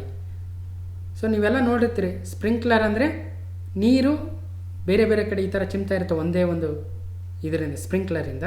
ಹನಿ ನೀರಾವರಿ ಅಂದರೆ ಲೈನಿಗೆ ಡ್ರಿಪ್ ಹಾಕಿರ್ತಾರೆ, ಡ್ರಿಪ್ಪಲ್ಲಿ ನೀರು ಸೋರ್ತಾ ಇರುತ್ತೆ, ಕೇವಲ ಆ ಒಂದು ಗಿಡಕ್ಕೆ ಮಾತ್ರ ನೀರು ಬೀಳುತ್ತೆ, ಬೇರೆ ಬೇರೆ ಹೊಲದ ಭಾಗಕ್ಕೆ ಅಂದರೆ ವೇಸ್ಟೇಜ್ ಆಗಲ್ಲ ಇಲ್ಲಿ ವಾಟ್ರ್ ಅಂತಕ್ಕಂಥದ್ದು. ನಮ್ಮ ಫ್ಲಡ್ ಇರಿಗೇಷನ್ಗೂ ಈ ಮೈಕ್ರೋ ಇರಿಗೇಷನ್ಗೂ ಭಾಳಷ್ಟು ವ್ಯತ್ಯಾಸ ಇದೆ. ಭಾಳಷ್ಟು ನೀರನ್ನು ನಾವು ಸೇವ್ ಮಾಡ್ಬೋದು. ಸೊ ಆ ಯೋಜನೆಯಲ್ಲಿ ಭಾಳಷ್ಟು ಹೆಕ್ಟೇರ್ ಪ್ರದೇಶಗಳನ್ನು ಇನ್ಕ್ಲೂಡ್ ಮಾಡ್ಕೋಬೇಕು ಅನ್ನೋದಕ್ಕೆ PMKSYನ ತಂದಿದ್ದಾರೆ. ಓಕೆ, ಅದರಲ್ಲಿ ಕಾಫಿ, ಟೀ, ರಬ್ಬರ್ಗಳನ್ನು ಈ ಯೋಜನೆಯಲ್ಲಿ ಇನ್ಕ್ಲೂಡ್ ಮಾಡ್ಕೊಂಡಿಲ್ಲ, ಹೊರತುಪಡಿಸಿದ್ದಾರೆ, ನೆನ್ಪಿಡಬೇಕು. ಓಕೆ, ಯಾಕಂದರೆ KS ಎಕ್ಸಾಮ್ ಅಥವಾ FDAಗಳಲ್ಲಿ ಏನು ಮಾಡ್ತಾರೆ, ABC ಅಂತ ಸ್ಟೇಟ್ಮೆಂಟ್ ಕೊಡ್ತಾರೆ, ಕಾಫಿ, ಟೀ, ರಬ್ಬರ್ಗಳನ್ನು ಇದರಿಂದ ಹೊರತುಪಡಿಸಿದ್ದಾರೆ. ಸರಿಯಾ ತಪ್ಪ ಅಲ್ವಾ? ಸೊ ಹಾಗೆ 3ನೇ ಪಾಯಿಂಟಲ್ಲಿ ಹನಿ ನೀರಾವರಿ ಮತ್ತು ತುಂತುರು ನೀರಾವರಿ ಅಳವಡಿಕೆಗೆ ಅಂದರೆ ಡ್ರಿಪ್ ಇರಿಗೇಷನ್ ಮತ್ತು ಸ್ಪ್ರಿಂಕ್ಲರ್ ಇರಿಗೇಷನ್ ಅಳವಡಿಕೆಗೆ ಪ್ರತಿ ಫಲಾನುಭವಿ ಕುಟುಂಬಕ್ಕೆ ಗರಿಷ್ಠ 5 ಹೆಕ್ಟೇರ್ ಪ್ರದೇಶದವರೆಗೆ ಸಹಾಯಧನ ಲಭ್ಯವಿರುತ್ತದೆ.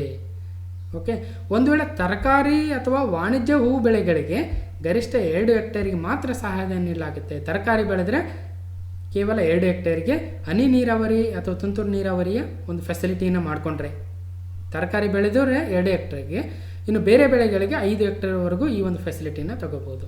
ಇನ್ನೊಂದು, ಹನಿ ನೀರಾವರಿ ಘಟಕಗಳನ್ನು ಅಳವಡಿಸಿದ ಎಲ್ಲ ವರ್ಗದ ಪ್ರತಿ ರೈತ ಕುಟುಂಬಕ್ಕೆ ಮೊದಲ 2 ಹೆಕ್ಟೇರ್ ಪ್ರದೇಶದವರೆಗೆ ಕೇಂದ್ರ ಪುರಸ್ಕೃತ ಯೋಜನೆಯಡಿ 90%, ಮುಂದಿನ 3 ಹೆಕ್ಟೇರ್ವರೆಗೆ ಒಟ್ಟು 45% ಮಿತಿಯೊಳಗೆ ಸಹಾಯಧನವನ್ನು ನೀಡ್ತಾರೆ. ಅಂದರೆ ಕಂಪ್ಲೀಟಾಗಿ ಕೊಡಲ್ಲ, ಇಲ್ಲೊಂದಷ್ಟು ರೂಲ್ಸ್ ಇದ್ದಾವೆ.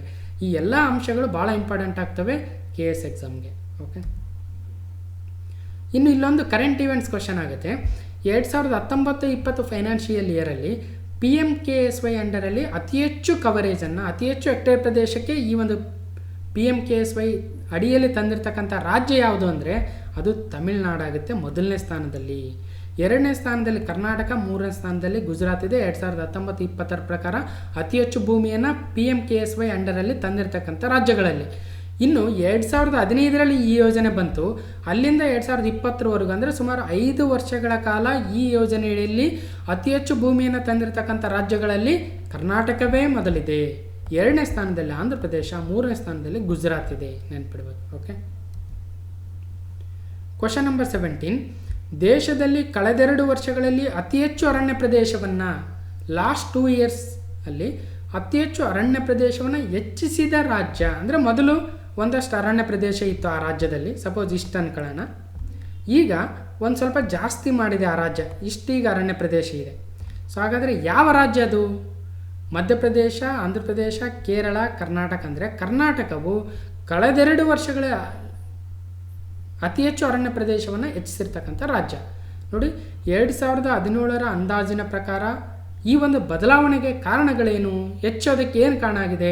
ಸುಮಾರು 1101 ಚದರ ಕಿಲೋಮೀಟರ್ ಅರಣ್ಯ ಹೊದಿಕೆ ಮತ್ತು ವೃಕ್ಷ ಹೊದಿಕೆಯಲ್ಲಿ 161 ಚದರ ಕಿಲೋಮೀಟರ್ ಅಂದರೆ ಫಾರೆಸ್ಟ್ ಕವರ್ ಮತ್ತು ಟ್ರೀ ಕವರಲ್ಲಿ ಇಷ್ಟು ಚದರ ಕಿಲೋಮೀಟರ್ ಹೆಚ್ಚಿಗೆ ಆಗಿದೆ ಕರ್ನಾಟಕದಲ್ಲಿ. ಕಾರಣ ಏನಂದರೆ ಅರಣ್ಯ ಮತ್ತು ಅರಣ್ಯ ಪ್ರದೇಶದ ಹೊರಗೆ ನೆಡುತೋಪುಗಳನ್ನು ಬೆಳೆಸಿರ್ತಕ್ಕಂಥದ್ದು ಮತ್ತು ಅವುಗಳನ್ನು ಸಂರಕ್ಷಣೆ ಮಾಡೋದಕ್ಕೆ ಹಲವಾರು ಯೋಜನೆಗಳನ್ನು ತೆಗೆದುಕೊಂಡಿದ್ದಾರೆ. ಹಾಗಾಗಿ ಜಾಸ್ತಿ ಇನ್ಕ್ರೀಸ್ ಆಗಿದೆ ಕರ್ನಾಟಕ ರಾಜ್ಯದಲ್ಲಿ. ಓಕೆ, ಇಲ್ಲಿ ನೋಡಿ, ಒಟ್ಟು 1025 ಸ್ಕ್ವೇರ್ ಕಿಲೋಮೀಟರು ಜಾಸ್ತಿ ಆಗಿದೆ 2017ರಿಂದ 2019ಕ್ಕೆ. ಅಂದರೆ India state of forest report ಅಂತ ಕೇಂದ್ರ ಸರ್ಕಾರ ಪ್ರತಿ 2 ವರ್ಷಕ್ಕೊಮ್ಮೆ ಭಾರತದಲ್ಲಿರ್ತಕ್ಕಂಥ ಅರಣ್ಯದ ಒಂದು ಸ್ಥಿತಿಗತಿಯನ್ನು ವರದಿ ಮಾಡಿಕೊಡ್ತಾ ಇದೆ. India state of forest report ಅಂತ ಕರಿತೀವಿ. 2017 ಮತ್ತು 2019ಕ್ಕೆ ಹೋಲಿಸಿದಾಗ ಒಟ್ಟು 1025 ಸ್ಕ್ವೇರ್ ಕಿಲೋಮೀಟರ್ಸ್ ಕರ್ನಾಟಕದ ಒಟ್ಟು ಅರಣ್ಯ ಪ್ರದೇಶ ಜಾಸ್ತಿ ಆಗಿದೆ ಅಂತಕ್ಕಂಥದ್ದು. ಓಕೆ, ನೆನ್ಪಿಡ್ಬೋದು. ಇಲ್ಲಿ ನೋಡಿ, ಕರ್ನಾಟಕದ ವನ ವಿಸ್ತರಣೆ, ಅರಣ್ಯ ಪ್ರದೇಶ ಹೆಚ್ಚಳ ಮೊದಲ 3 ಸ್ಥಾನದಲ್ಲಿ ದಕ್ಷಿಣದ ರಾಜ್ಯಗಳೇ ಇದ್ದಾವೆ. ಕರ್ನಾಟಕ 1025 ಚದರ ಕಿಲೋಮೀಟರ್, ಆಂಧ್ರ ಪ್ರದೇಶ 900, ಕೇರಳ 823 ಮೊದಲು ಇವೇ ಇದ್ದಾವೆ. ಇನ್ನು ದೇಶದಲ್ಲಿ ಅತಿ ಹೆಚ್ಚು ಅರಣ್ಯವನ್ನು ಹೊಂದಿರತಕ್ಕಂಥ ರಾಜ್ಯ ಮಧ್ಯಪ್ರದೇಶ, ಎರಡನೇ ಸ್ಥಾನದಲ್ಲಿ ಅರುಣಾಚಲ ಪ್ರದೇಶ. ಇನ್ನು ಕರ್ನಾಟಕಕ್ಕೆ ಬಂದಾಗ 2019 ರಿಪೋರ್ಟಲ್ಲಿ Tumakuru 308 square kilometre, Udupi 145 square kilometre, Dakshina Kannada 140 square ಕಿಲೋಮೀಟರ್ಗಳನ್ನು ಹೆಚ್ಚಿಗೆ ಮಾಡಿದ್ದಾವೆ. ಶಿವಮೊಗ್ಗವು 50 ಚದರ ಕಿಲೋಮೀಟ್ರ್ ಅರಣ್ಯವನ್ನು ನಷ್ಟವನ್ನು ಹೊಂದಿದೆ, ನೆನ್ಪಿಡ್ಬೇಕು. Okay, question number 18. ದಕ್ಷಿಣದ ರಾಜ್ಯಗಳಲ್ಲಿ ತನ್ನ ಭೂಪ್ರದೇಶದ ಅತಿ ಹೆಚ್ಚು ಭಾಗ ಅರಣ್ಯ ಪ್ರದೇಶವನ್ನು ಹೊಂದಿರುವ ರಾಜ್ಯ ಯಾವುದು? ಇಲ್ಲಿ ನೋಡಿ, ಒಂದು ರಾಜ್ಯದ ಭೂಪ್ರದೇಶ ಇಷ್ಟಿದ್ರೆ ಅದರಲ್ಲಿ ಅತಿ ಹೆಚ್ಚು ಭಾಗವನ್ನು ಅರಣ್ಯ ಪ್ರದೇಶವನ್ನೇ ಒಳಗೊಂಡ್ಬಿಟ್ಟಿರುತ್ತೆ. ಅಂಥ ರಾಜ್ಯ ಯಾವುದು? Which of the following southern state contains highest forest cover proportion to its total geographical area? ಅಂದರೆ ಆ ಒಂದು ತನ್ನ ರಾಜ್ಯದ ಭೂಪ್ರದೇಶಕ್ಕೆ ಕಂಪೇರ್ ಮಾಡಿದಾಗ ಎಷ್ಟು ಒಂದು ಪರ್ಸೆಂಟೇಜ್ ಆಫ್ ಏರಿಯಾ ಫಾರೆಸ್ಟ್ ಆಗಿದೆ ಅಂತಕ್ಕಂಥದ್ದು. ಓಕೆ, ಕೇರಳ, ಆಂಧ್ರ ಪ್ರದೇಶ, ಕರ್ನಾಟಕ, ತಮಿಳುನಾಡು. ಅಂದರೆ ಸರಿಯಾದ ಉತ್ತರ ಕೇರಳವು ತನ್ನ ರಾಜ್ಯದ ಎಷ್ಟು ಭೂಪ್ರದೇಶ ಇದೆಯೋ ಅದರಲ್ಲಿ ಒಂದು ಹೆಚ್ಚಿನ ಭೂಪ್ರದೇಶವನ್ನು ಅರಣ್ಯವನ್ನು ಹೊಂದಿದೆ. ಓಕೆ, ಇಲ್ಲಿ ನೋಡಿ, ದಕ್ಷಿಣ ರಾಜ್ಯಗಳೊಡನೆ ಹೋಲಿಕೆ. ಭಾರತದ ಅರಣ್ಯ ಸಮೀಕ್ಷೆಯ ಪ್ರಕಾರ ಕರ್ನಾಟಕ ರಾಜ್ಯದ ಒಟ್ಟು ಭೌಗೋಳಿಕ ಪ್ರದೇಶದ ಸುಮಾರು 20% ಅರಣ್ಯ ಇದೆ ಕರ್ನಾಟಕದಲ್ಲಿ. ಆದರೆ ಕೇರಳದಲ್ಲಿ ಸುಮಾರು 30% ಇದೆ. ನಮ್ಮ ಕರ್ನಾಟಕದಲ್ಲಿ 20% ಇದ್ದರೆ ಕೇರಳದಲ್ಲಿ ಆ ರಾಜ್ಯದ ಒಟ್ಟು ಭೂಪ್ರದೇಶದ 30% ಇದೆ. ಇಲ್ಲ, ಅದು ಇಂಪಾರ್ಟೆಂಟ್. ಯಾಕಂದರೆ ಇಲ್ಲಿ ನೋಡಿ, ಕೇರಳ ರಾಜ್ಯವು ಹೆಚ್ಚು ಅರಣ್ಯ ಪ್ರದೇಶ ಹೊಂದಿರುತ್ತದೆ ಅಂದರೆ ಭಾರಿ ರಾಂಗ್ ಆಗುತ್ತೆ. ದಕ್ಷಿಣದ ರಾಜ್ಯಗಳಲ್ಲಿ ಕೇರಳ ರಾಜ್ಯವು ಅತಿ ಹೆಚ್ಚು ಅರಣ್ಯ ಪ್ರದೇಶವನ್ನು ಹೊಂದಿರುತ್ತದೆ ಅಂದರೆ ರಾಂಗ್ ಆಗುತ್ತೆ. ಯಾಕಂದರೆ ಇಲ್ಲಿ ಇಂಗ್ಲೀಷಲ್ಲಿ ನೋಡಿ, Kerala has highest proportion of forest cover to its total area. ಆ ರಾಜ್ಯಕ್ಕೆ ಅದು ಹೆಚ್ಚಾಗಿದೆ ಅಂತ ಇಲ್ಲಿ ಗಮನಿಸ್ಬೇಕು ನಾವು. ಓಕೆ, ಇಲ್ಲಿ ಹೇಳ್ತೀನಿ ಬನ್ನಿ. ನೋಡಿ, ಕರ್ನಾಟಕದ ಒಟ್ಟು ಅರಣ್ಯ ಪ್ರದೇಶ 38,284 ಸ್ಕ್ವೇರ್ ಕಿಲೋಮೀಟ್ರ್. ಕೇರಳದ ಎಷ್ಟಿದೆ? ಕೇವಲ 11,000 ಸ್ಕ್ವೇರ್ ಕಿಲೋಮೀಟ್ರ್ ಇದೆ. ಹಾಗಾದರೆ ಸರ್ ಕರ್ನಾಟಕದೇ ಜಾಸ್ತಿ ಅಲ್ವ ಅಂತ ಅನ್ಬೋದು ನೀವು, ಅಲ್ವಾ?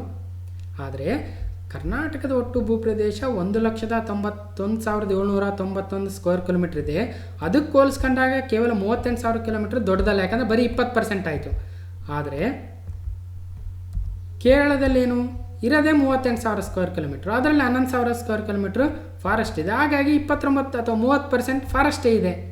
ಸೊ ಅಂದರೆ ಆ ಒಂದು ಜಿಯೋಗ್ರಫಿಕಲ್ ಏರಿಯಾ ಎಷ್ಟಿದೆ ಆ ರಾಜ್ಯದ, ಅದರಲ್ಲಿ 30% ಇರೋದ್ರಿಂದ ಅತಿ ಹೆಚ್ಚು ಅರಣ್ಯ ಪ್ರದೇಶವನ್ನು ಹೊಂದಿರತಕ್ಕಂಥ its proportion to its geographical area. ಇನ್ನೊಂದು ನೋಡಿ, ಮಧ್ಯಪ್ರದೇಶದಲ್ಲಿ 94,000 ಸ್ಕ್ವೇರ್ ಕಿಲೋಮೀಟ್ರ್. ನಮ್ಮ ದೇಶದಲ್ಲಿ ಅತಿ ಹೆಚ್ಚು ಅರಣ್ಯ ಪ್ರದೇಶ ಹೊಂದಿರತಕ್ಕಂಥ ರಾಜ್ಯ ಮಧ್ಯಪ್ರದೇಶ. ಆದರೆ ಅದರ ಜಿಯೋಗ್ರಫಿಕಲ್ ಏರಿಯಾಗೆ ನೋಡಿದರೆ ಕೇವಲ 30%.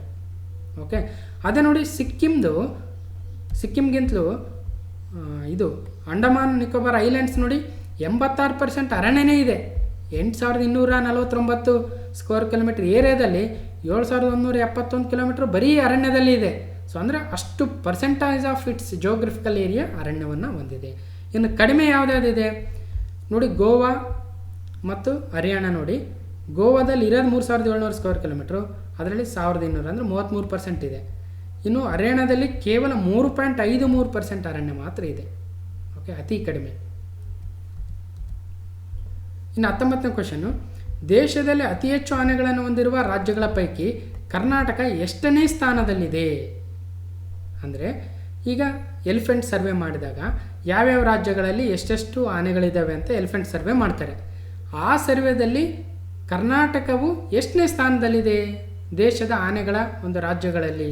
ಅಂದರೆ 1, 2, 3, 4 ಅಂದರೆ ಸರಿಯಾದ ಉತ್ತರ ಕರ್ನಾಟಕವೇ ಮೊದಲನೇ ಸ್ಥಾನದಲ್ಲಿದೆ ಆನೆಗಳನ್ನು ಹೊಂದಿರತಕ್ಕಂಥ ರಾಜ್ಯಗಳ ಪೈಕಿ. ನೋಡಿ, 2017ನೇ ಸಾಲಿನಲ್ಲಿ ಕೈಗೊಂಡ ಆನೆ ಗಣತಿಯ ಪ್ರಕಾರ ಕರ್ನಾಟಕ ರಾಜ್ಯವು 6,049 ಆನೆಗಳನ್ನು ಹೊಂದಿದ್ದು ದೇಶದ ಒಟ್ಟು ಆನೆಗಳ 25% ನಮ್ಮ ರಾಜ್ಯದಲ್ಲಿದ್ದಾವೆ. ಜೊತೆಗೆ ರಾಜ್ಯದಲ್ಲಿರುವ 5 ಹುಲಿ ಸಂರಕ್ಷಣಾ ಪ್ರದೇಶಗಳಲ್ಲಿ 2017ನೇ ಸಾಲಿನ ಹುಲಿ ಗಣತಿ ಪ್ರಕಾರ 524 ಹುಲಿಗಳಿದ್ದು ದೇಶದಲ್ಲಿ 2ನೇ ಸ್ಥಾನದಲ್ಲಿದೆ. ಮೊದಲನೇ ಸ್ಥಾನದಲ್ಲಿ ಮಧ್ಯಪ್ರದೇಶ ಇದೆ. ಇಲ್ಲಿ ನೋಡಿ, finding new territory States with highest elephant population ಅಂದರೆ ಕರ್ನಾಟಕವು 6,049 ಎಲಿಫೆಂಟ್ಗಳನ್ನು ಒಳಗೊಂಡಿದೆ. ಆಸ್ಸಾಮು 5,719 ಎರಡನೇ ಸ್ಥಾನದಲ್ಲಿ, ಕೇರಳ 3ನೇ ಸ್ಥಾನದಲ್ಲಿ. ಓಕೆ, ಇನ್ನು ಒಟ್ಟು ಆನೆಗಳು ಭಾರತದಲ್ಲಿ 2017ರ ಪ್ರಕಾರ 27,312 ಆನೆಗಳು ಭಾರತದಲ್ಲಿದ್ದಾವೆ. ಇಲ್ಲಿ ನೋಡಿ, ಯಾವ್ಯಾವ ರಾಜ್ಯಗಳಲ್ಲಿ ಅಂದರೆ ಕರ್ನಾಟಕದಲ್ಲಿ ಇಷ್ಟು, ಬೇರೆ ಬೇರೆ ರಾಜ್ಯಗಳಲ್ಲಿ ಎಷ್ಟು ಅಂತ ತಿಳ್ಕೊಟ್ಟಿದ್ದೀನಿ. ಆನೆ ಗಣತಿಯನ್ನು ಪ್ರತಿ 5 ವರ್ಷಗಳಿಗೊಮ್ಮೆ ಮಾಡ್ತಾರೆ. ನೋಡಿ, 2007ರಲ್ಲಿ ಮಾಡಿದ್ರು, ನೆಕ್ಸ್ಟ್ 2012ರಲ್ಲಿ, ನೆಕ್ಸ್ಟ್ 2017ರಲ್ಲಿ. ಓಕೆ, ನೆನ್ಪಿಡ್ಬೋದು. ಅದೇ ರೀತಿಯಾಗಿ ಹುಲಿ ಗಣತಿ, ಟೈಗರ್ ಸರ್ವೆ ಕೂಡ ಇಂಪಾರ್ಟೆಂಟ್ ಆಗುತ್ತೆ. ಒಂದು ಕ್ವಿಕ್ ಗ್ಲಾನ್ಸ್ ಮಾಡ್ಕೊಳ್ಳೋಣ. 2019 ಮತ್ತು 2018ಕ್ಕೆ ಹೋಲಿಸಿದ್ರೆ ಒಟ್ಟು 2019 ಅಂತ ಕೊಟ್ಟಿದ್ದಾರೆ, ಬಟ್ ಆ್ಯಕ್ಚುಲಿ 2018. ಯಾಕಂದರೆ ಹುಲಿ ಗಣತಿಯನ್ನು 4 ವರ್ಷಗಳಿಗೊಮ್ಮೆ, ಆನೆಗಳ ಗಣತಿಯನ್ನು 5 ವರ್ಷಗಳಿಗೊಮ್ಮೆ, ಸಿಂಹಗಳ ಗಣತಿಯನ್ನು 5 ವರ್ಷಗಳಿಗೊಮ್ಮೆ ಮಾಡ್ತಾರೆ ನಮ್ಮ ಭಾರತದಲ್ಲಿ. ಸೊ 2018ರ ಟೈಗರ್ ಸರ್ವೆ ಪ್ರಕಾರ 2,967 ಹುಲಿಗಳಿದ್ದಾವೆ ಭಾರತದಲ್ಲಿ, ಅಂದರೆ ಪ್ರಪಂಚದ 70%. ಮಧ್ಯಪ್ರದೇಶ ಮೊದಲನೇ ಸ್ಥಾನದಲ್ಲಿ 526 ಹುಲಿಗಳನ್ನು ಹೊಂದಿದೆ. 524 ನಮ್ಮ ಕರ್ನಾಟಕ 2ನೇ ಸ್ಥಾನದಲ್ಲಿದೆ. ಉತ್ತರಾಖಂಡ್ 3, ಮಹಾರಾಷ್ಟ್ರ 4, ತಮಿಳುನಾಡು 5ನೇ ಸ್ಥಾನದಲ್ಲಿದ್ದಾವೆ. ಓಕೆ, ಇನ್ನು ಕರ್ನಾಟಕ ಆರ್ಥಿಕ ಸಮೀಕ್ಷೆ 2020ರ ಭಾಗ 3ರ ಕೊನೆಯ ಪ್ರಶ್ನೆ, ಕ್ವಶನ್ ನಂಬರ್ 20. ಕರ್ನಾಟಕದಲ್ಲಿ 2019ರಲ್ಲಿ ಚಿಂಕಾರಗಳಿಗಾಗಿ ಅಥವಾ ಅವುಗಳ ಸಂರಕ್ಷಣೆಗಾಗಿ ಸ್ಥಾಪಿಸಲಾದ ವನ್ಯಜೀವಿ ಧಾಮ ಯಾವುದು?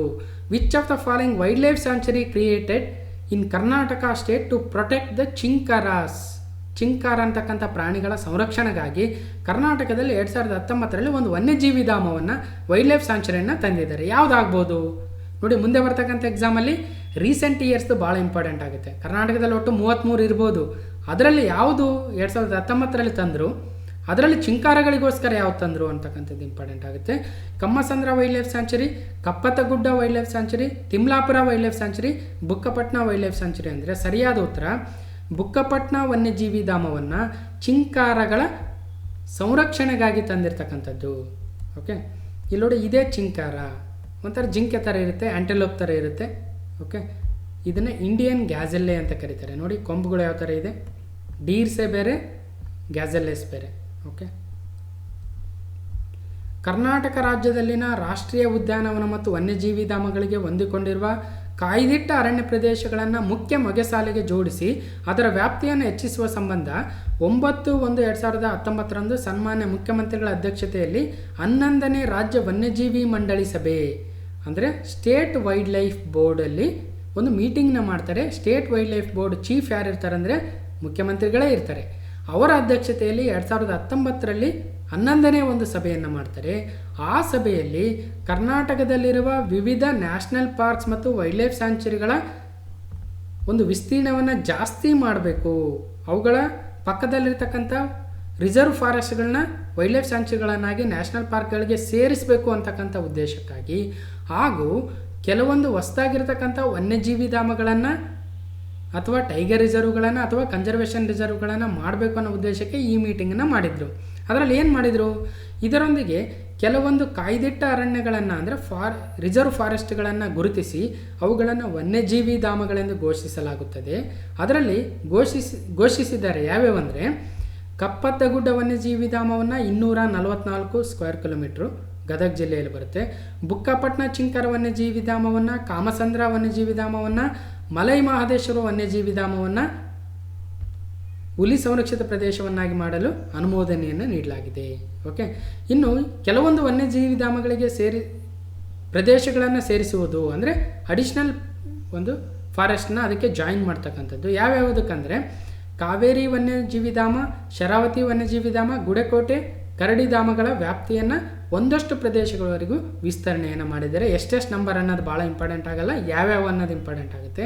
ಜೊತೆಗೆ ಮಂಡಳಿಯು 3 ಮೀಸಲು ಸಂರಕ್ಷಿತ ಪ್ರದೇಶ ಕನ್ಸರ್ವೇಷನ್ ರಿಸರ್ವ್ಗಳಿಗೆ ಸಹಿತ ಅನುಮೋದನೆ ನೀಡಿದೆ. ಯಾವ್ಯಾವಂದರೆ ನಂದಿನಿ ನದಿಯ ನದಿಮುಖ ಪ್ರದೇಶ ಮತ್ತು ನೇತ್ರಾವತಿ ನದಿಗಳ ದ್ವೀಪಗಳ ಮೀಸಲು ಹಾಗೂ ಮುಳ್ಳಯ್ಯನಗಿರಿ ಮೀಸಲು ಪ್ರದೇಶ ಮತ್ತು ಕೋಲಾರ ಲೀಫ್ ನೋಜಲ್ ಬ್ಯಾಟ್ ಮೀಸಲು ಪ್ರದೇಶ ಅಂದರೆ ಈ 3 ಹೊಸ ಕನ್ಸರ್ವೇಷನ್ ರಿಸರ್ವ್ ಮಾಡೋದಕ್ಕೆ ಒಪ್ಪಿಗೆಯನ್ನು ಕೊಟ್ಟಿದೆ. ಅದು Karnataka state wild life board ಅಥವಾ ರಾಜ್ಯ ವನ್ಯಜೀವಿ ಮಂಡಳಿ.